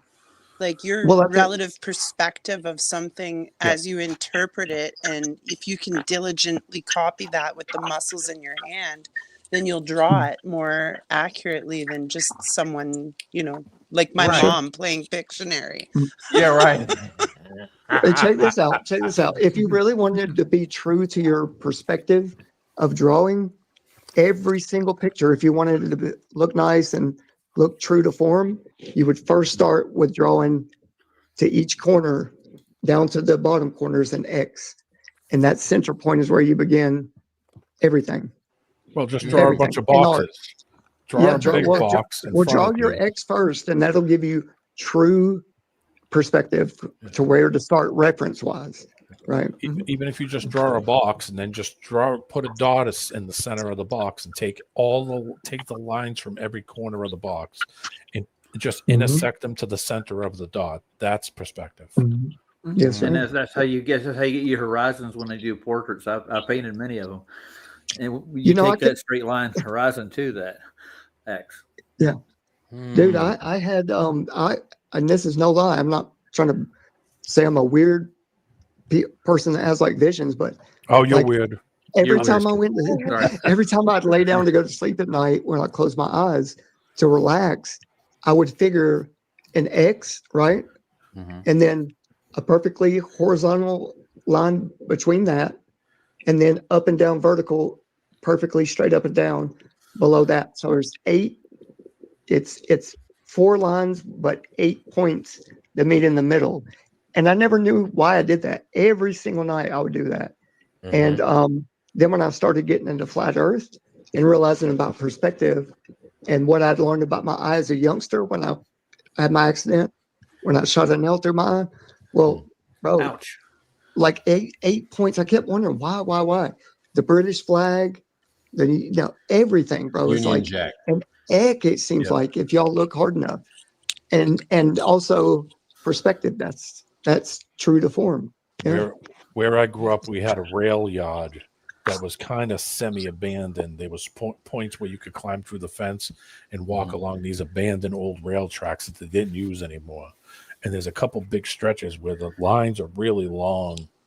And if you stop at the line and look down it, those rails look like they touch at some point in your vision. And for some weird reason, it does really. Yeah, if you think it does. in your But vision. Yeah. if I was to send my friend to where I say, okay, stop right there, right there, the what do you call it? And he was looking at me, and he turned around and looked at me where I'm standing. It's to him, it would also be touching. I never forgot that. I never forgot when I would look down the lines and say, wow, it looks like they're touching. Right. And this is why Globers don't understand. If you're on a beach, on a shore, and you send a boat out to where it disappears over the curb, right? And you go to that point and you stay in the boat, and another boat goes out until that horizon. At that point again. You go over the curve. Well, guess what? Neither one of y'all ever went over a curve because you can still see each other from opposite sides, just like you described. So that's the old boat argument with the 5 miles. You had 2 boats 5 miles apart, and you had 2 people with binoculars. When you're staring across at the other boat, what would you see? Right. They say it's gone. It's gone. It went over the curve. It's gone. Would you see? Would you see a hump or would you see a drop? That's the question. Right. Let's go ahead. Let's burn this thing. Let's see what it do. It's a killer video. Yeah. Shining stars. That's not just a poetic idea. That's really happening because stars don't just shine. Stars also sing.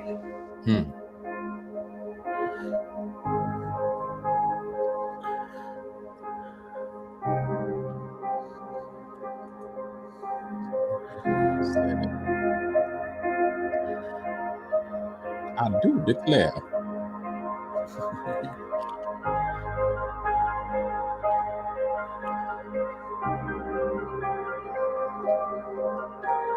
Yeah, there's some word affection for you right there.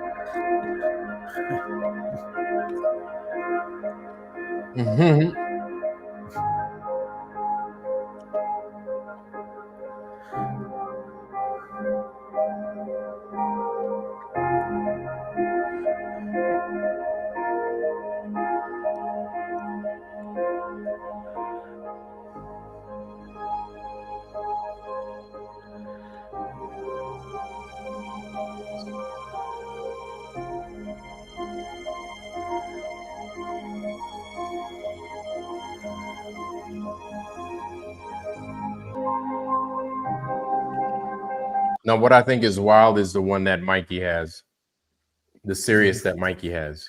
I still like him. I don't even know what to say. Yeah, it is. He has some unbelievable stuff, man. I've seen him multiple times. It's so beautiful, man. Yeah, it doesn't make like I don't get it. I don't get it. I don't get along with that dude. That's fine, but his pictures are what they are. I'm not going to deny them. No. Mm-hmm. Oh, meeting him in person, he's a little. He's not a bad guy, but he's different. Yeah. Give it that way. We're all unique. We're all unique. Yeah. A little different. But he's got that picture. I'm still trying to make sense of it, and I can't wrap my mind around it. And the same goes with Geocentric Truth. His picture makes no sense to me. I don't get it. How the fuck you going to get the stars that high looking like that? It doesn't make no sense to me. I don't get it. Well, I don't think they're that high myself. I think they're like fairly close to us. Yeah, I think so too. Oh, yeah. Somebody, I'm sorry, DeWitt was asking where this came from. Can somebody take the link and post it over on the regular forum on the comment? Yeah, I could do Thanks, that. man. You got it. Give me 1 second. It's a great video. Yeah, give me 1 second. Sorry. Yeah. Oops. And that's true, T-Bass. I just seen your comment. So yeah, you're right. There are some naturally talented artists. It is, y'all. My bad. It's out of focus when you got a circular hole in the middle. Yeah, I don't know about that, but that's pretty cool. Yeah, that's that seems that's pretty in focus. Yeah. You This can one see is called those Develop similar Pulsar. patterns. And it's magnificent. Say that again, D-Man. Yeah. You can see those similar patterns Yes, that everywhere. he was showing from the plate. Yeah. And here's the thing, cool guys. Before Flat Earth came around for me ever, bro, I had my uncles sending me all kind of detailed pictures like this that they had access to. And, I mean, yeah, I didn't become a flat earther because of this, because I was a hardcore science fiction guy, you know what I mean? Mm-hmm. And I envisioned everything never ending and all that, So yeah, there's some cool things in the sky for sure. Now, some of Mikey's photos show these coils where it almost looks like there's rings around something, like a mast or a tower, where it has these rings around the base of it, and they're emitting and flashing and doing all this stuff. These things are emitting things. They're emitting. And me and I came on Vlad's show quite a while back, and we kind of went through that with the plasma generator and stuff with those magnetic bull arrays and in the vacuum, and it was pretty cool, man, to see the similarities. Yep. But anyway. Yeah. Let's go ahead. Let's burn this. It's a highly magnetized neutron star. And as it is oscillating, you can see what's happening. It's shooting a... Look at that. Okay. You see, Mikey has the same one, has almost the same thing, where it's got this body right here. Can you see the cursor? It's almost like a coil. It's almost like an electrical coil. It's got like a body right there in the middle, and then it's got a thing up here, but then it's got the thing down here. Like it's real faint, but you could see a thing down here, a little corresponding joint down here. Mm-hmm. His picture's got the same one. Or it's got like the same a dreidel. two. Yes. Like a top. Yes. That's the ionized gas. Yeah, they you say between those two rings right there, if you were to look down from a different angle down into it, that's where your north and south polarities would rip the ether open with enough plasma force, right? Enough electricity, enough magnetism, rip, and then you have a whatever life form is born, I guess. I don't know, but 8 photos taken by Chandra. Wait, is this some fucking Indian spaceship they say? No, it said in the beginning that it's just all private stuff. Yeah.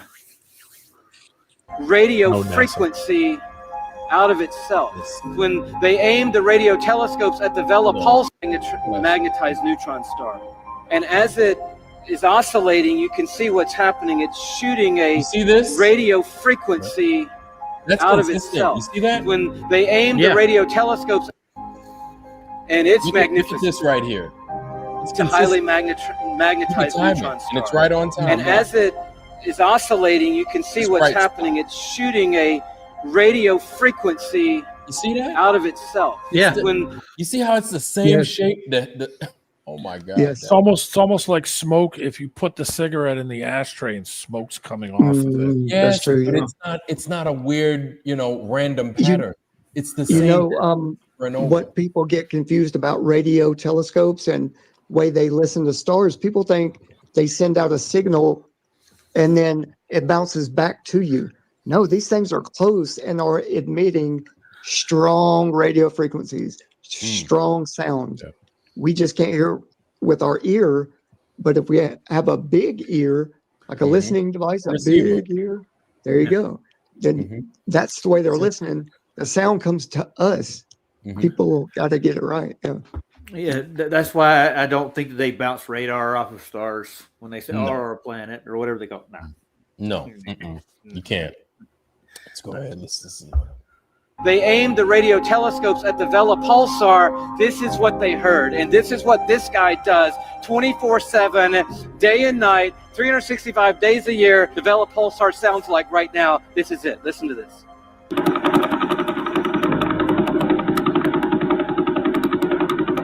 Now, I don't know about you, but that blew me away. I'm thinking, wow, this is incredible.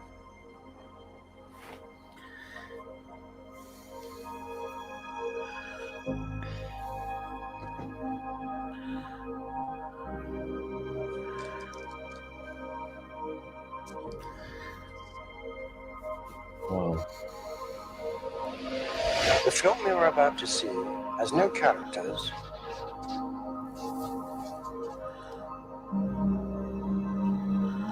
If you spare a little of your imagination, it is a film to describe to you the effect of cymatic frequencies on matter.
That bendy water Mm-hmm. looked like the smoke.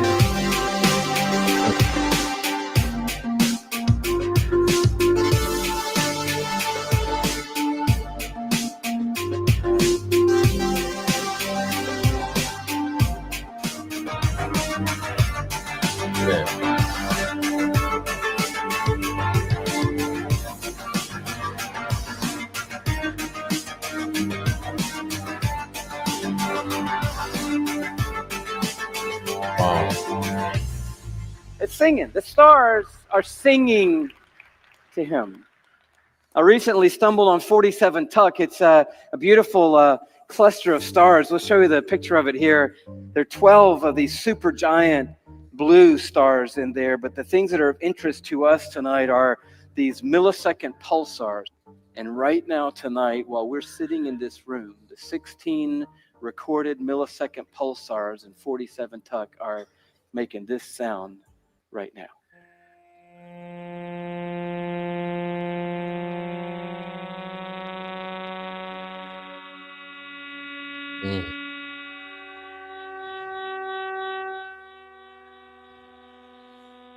I like the side-by-side comparison to NASA to amateur. Beautiful. Yep. Who knew?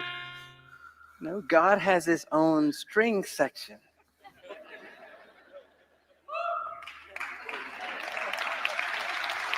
Isn't that beautiful? And we just looked at 11 times a second pulsar and 16 millisecond pulsars, and you start seeing Psalm 48 come to life.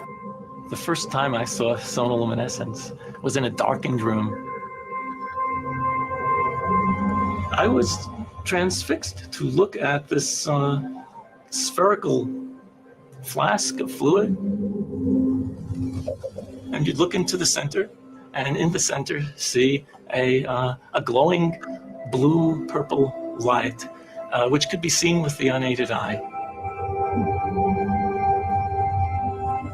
It looked like a star in the heavens. This star in a jar is made when a sound wave is passed through a small bubble inside a flask of liquid. And this sound wave makes the bubble do something remarkable. First it expands, then it collapses. And this collapse happens so violently that vapor molecules trapped inside the bubble slam together and heat up so much that the bubble gives off an incredible burst of heat and light, several thousand times a second. Wow. Giving the appearance of a star.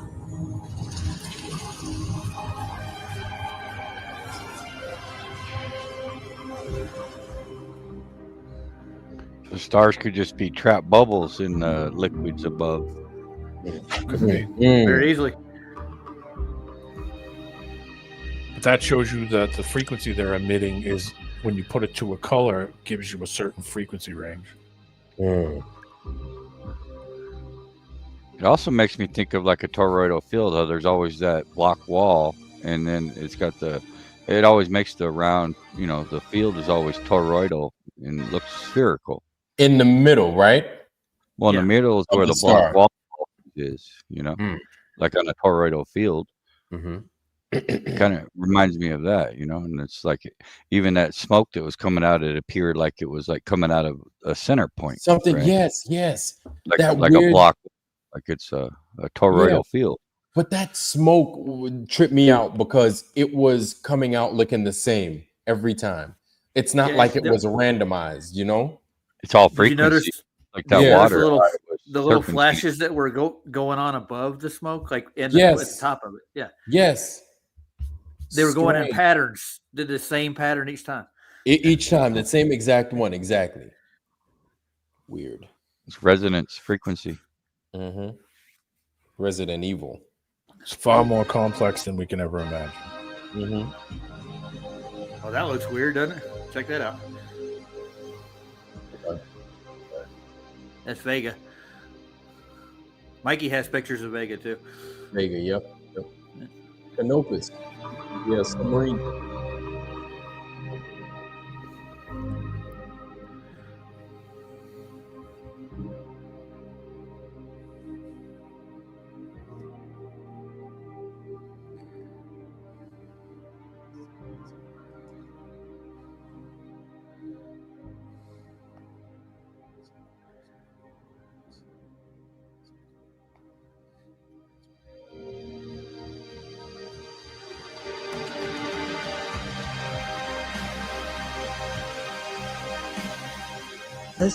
By a temperature of minus 20 degrees Celsius and photographed them under a microscope.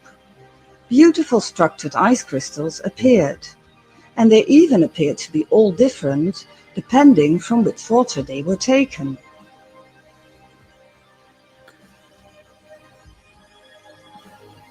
But the most revolutionary discovery was done as water was exposed to music. Water exposed to music showed beautiful crystals. Wow. Yeah, like a snowflake.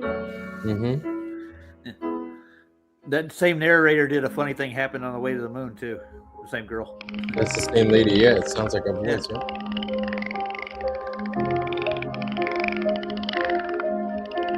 Yeah. Dolphins.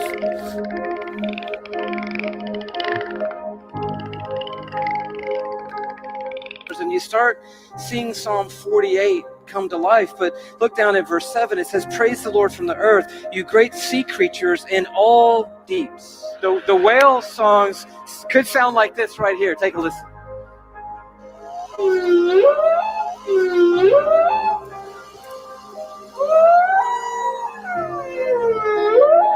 We don't know the expanse of the Stephen worship that is continually surrounding the throne of God. What I'm going to do is I'm going to levitate some water. I love doing this with a glass of wine. I've got spirit bowls if you want to borrow one. Nice. Yeah. Here we go.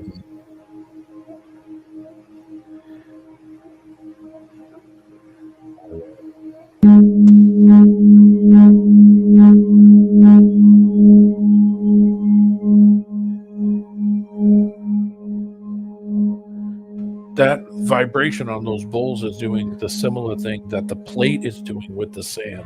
And we'll begin with simply the concentric patterns in the water as the frequency begins. Every once in a while, we'll reach a key threshold resonance, such as that moment right there. And in that key threshold resonance, the entire pattern morphed into a more complex expression of itself, simply because the frequency changed.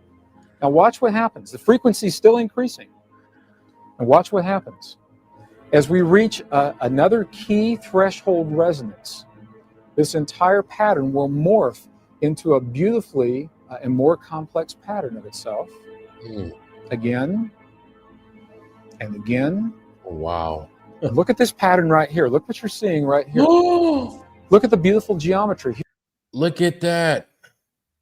Look at that. You know what that looks like? That looks almost like It's like a gyroscope. Yeah, it looks like the Kabbalic tree of life, almost. Yeah, that's where I was going to go with. Yeah. So that's probably where they got the idea for the Kabbalic tree of life. Yeah. Wow. I even think Mikey's star looks like it kind of has the shape of a Kabbalic tree of life. I see where you get it. Yeah. Jeez, this is just looking weird. Strange. There's a perfect cube. Look at There's that. a perfect tetrahedron, a star. Look at that. Our tetrahedron. Oh man, look at that. There's a perfect right there. Yeah. Yeah. Just, jeez. You could pull up a Kabbalic chart right quick, and you could compare it. Yeah. Yeah. Give me a second. I'll actually do that.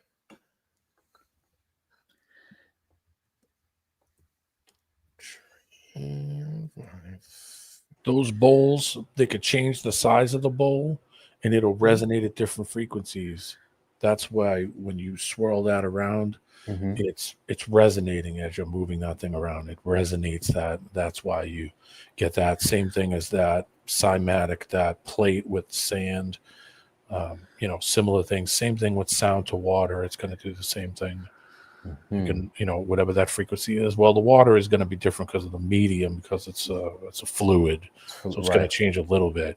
But you can see the patterns and everything that we see have these similar patterns, that they're emitting things. They're kicking some kind of frequency out, and everything around us. And I mean, if it's doing that in water, it can do that in you. We're 75% water. That's right. That's right.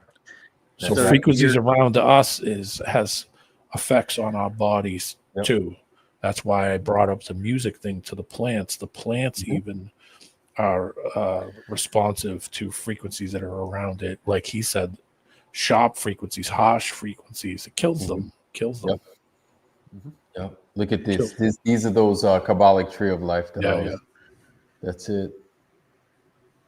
And this looks exactly like what we're looking at. So I think that what happens in the heavens do have effect on Earth, for sure. I'm not saying it doesn't. That's why I had to kind of check myself a little bit. I agree with you. But as far as the Earth curving, that's what I'm saying. It's like, you know what I'm saying? Has nothing to do with curve, man. This has my look on it is we're just seeing lights. Yes. You know, we're just seeing things. I can't discern whether they're further away or closer away, even by Mikey's photos. Even Mikey will tell you that it was almost impossible. It's impossible to figure out how far it is or how close it is. Your depth perception is zero. It's zero, right? We Just don't have don't get anything to compare it to, like when we're looking up. It just doesn't make any sense. They're like, oh, this one's this far away. And I'm like, how the hell do you know? You got to have something else to compare it to. Yeah, in my mind, you can't. If you see it with your naked eye, it has to be local.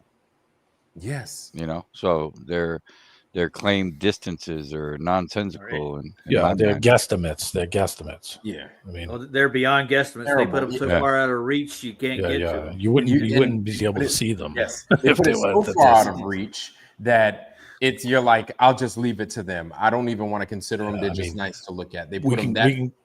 We can go right back to the inverse square law. Yeah. Like, it's like this. Tetrahedron, a star tetrahedron. In 2 dimensions, we've got the octahedron. Very powerful images of sacred geometry held in place simply because we've achieved the vibratory pattern that allows that in this water droplet.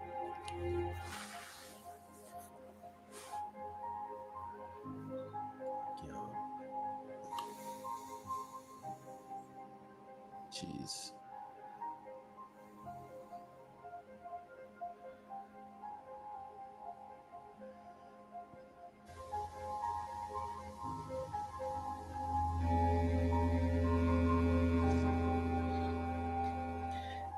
Just I want to say that you can almost consider this part of natural physics because you're actually manipulating a physical thing. We can actually replicate this stuff here. Yeah. Oh, yeah. Yeah. Banking on our songs because he is surrounded by a symphony that's bigger than our wildest dreams tonight. Stars sing and whales sing and the birds fly. And I just tried to imagine what would it sound like if you could just for a second be God and hear what he hears. And I can't get us there tonight, but I came close. I had a friend who helped me with this little iPad program, and I'm not a DJ, but I just a little thing, just quickly, and I want you to see how this works. Now, this guy, we didn't look at his picture. He's PSR BO329-54. And he's only rotating 1.5 times per second, which is not all that much, but we need him in our little experiment we're going to do here, okay? And then we had the Vela Pulsar. You remember the Vela Pulsar, right? So that's that guy. But that's a little too fast for what we're trying to do, so we're going to slow that down, okay?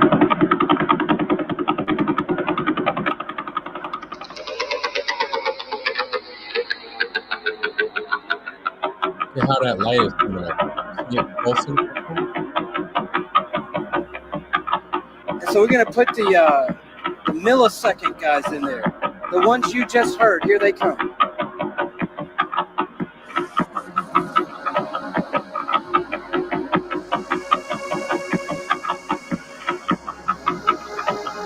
I'm waiting for the club beat. The bass drop.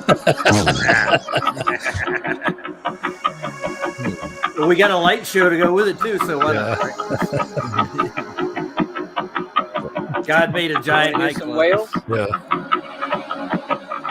Okay, those same whales that you just saw, undoctored and unedited. Here they come.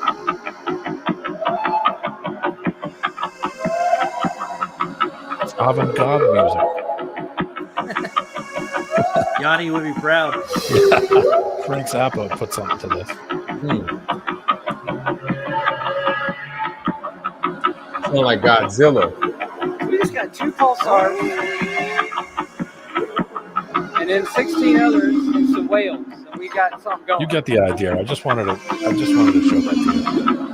you. So that's But what a I was whale and asking what you're dolphin asking because sound some like. people- Some people need it really clear. Like, what are they singing?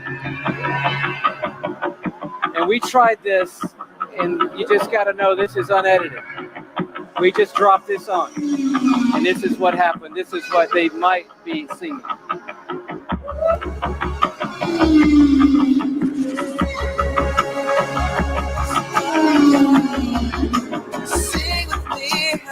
The remix. I think that's the end of the video.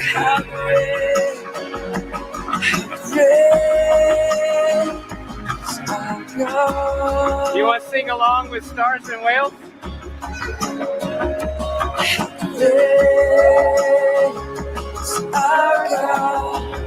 Sing with me, how great is our God. Sing with me, how great is our God.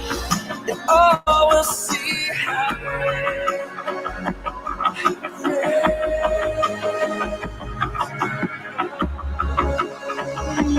Just one more time, just you and the whale.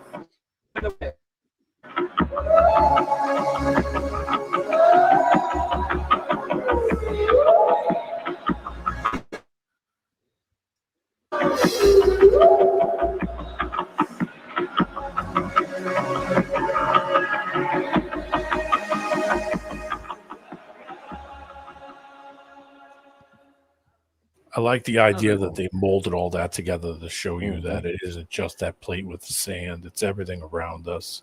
It's all Maybe singing in even harmony. us Yeah. and all the plants and every other thing.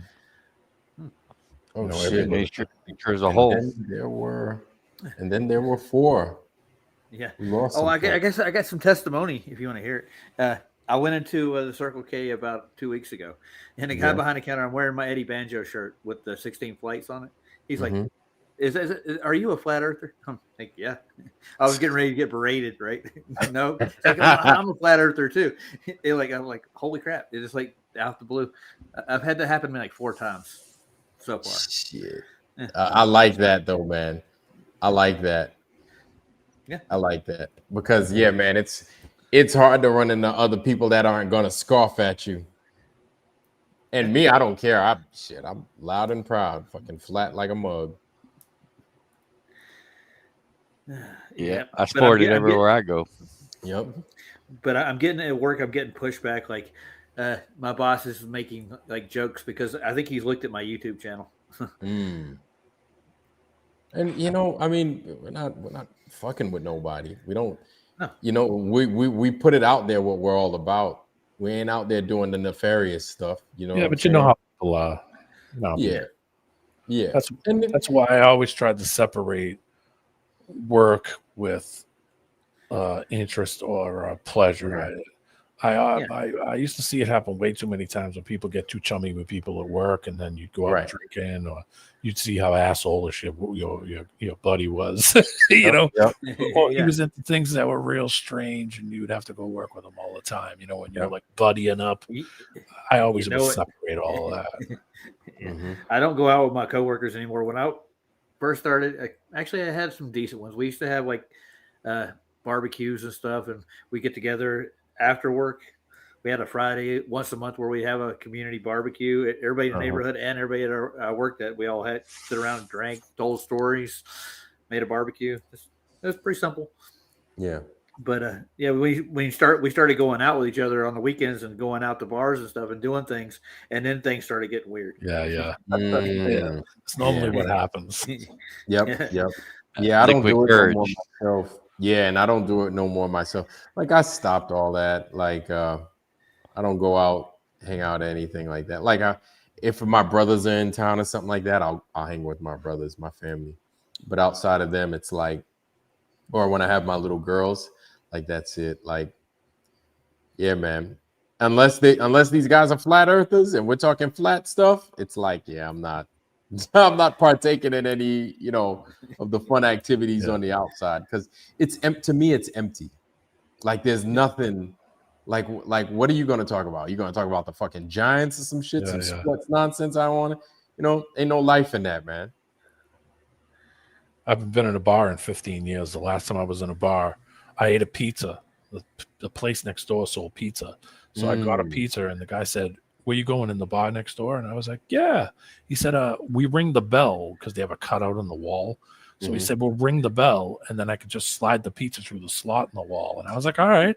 So I drank a beer and just sat there and said, "Screw it. I'm gonna have a cold beer and a pizza. I haven't done this in a long time." And that was the last time I was in a bar. It was like 2010. Damn. Yeah. Pizza hole. Yeah, it's real. Pizza's really good too. Pizza's really good. Shit. Well, gentlemen, it is 4:20 sharp. Bedtime. Yep, Good to see you 4:20, guys. not in the morning, but 4:20 on the clock. Yeehaw. Yep. Yippee.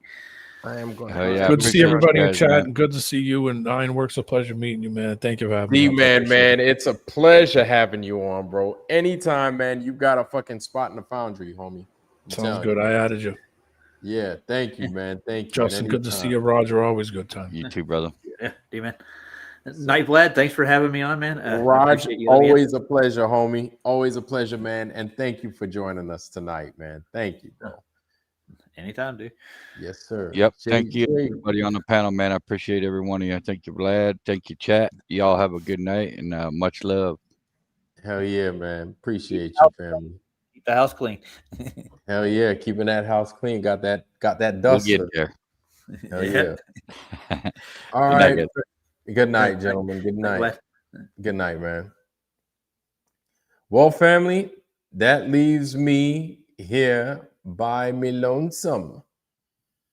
So I'm going to take my ass in the shower, and then I am going to brush my mouth, and then I am too going to go to bed. So family, that was amazing. That was a good time tonight. It was good getting back in the swing of things with the team and discussing Flat Earth and all its joys and crazinesses. But yeah, so remember that, guys. Remember the first lie. The first lie is that lie that gets us. Remember the first lie. Let's break ourselves from the spell, which I think we're doing a pretty damn good job at. And yeah, man, let's take care of each other, fam. Anyway, fam, that's all I got for tonight. That's all I got. Thank you for joining us tonight. And let's do it again on Friday, y'all. And with that, I'm going to leave it to you guys. You guys enjoy the rest of the night. Enjoy the rest of your morning. Wish you guys nothing but the best. Health, wealth, love, joy, prosperity. Most of all, wisdom, wisdom, wisdom, family. Wisdom, wisdom, wisdom. Let's be kind to one another. Let's take care of one another. Let's take care of ourselves too. And with that, family, I love you. I am out. Peace. Let's get some Jefferson's action going on.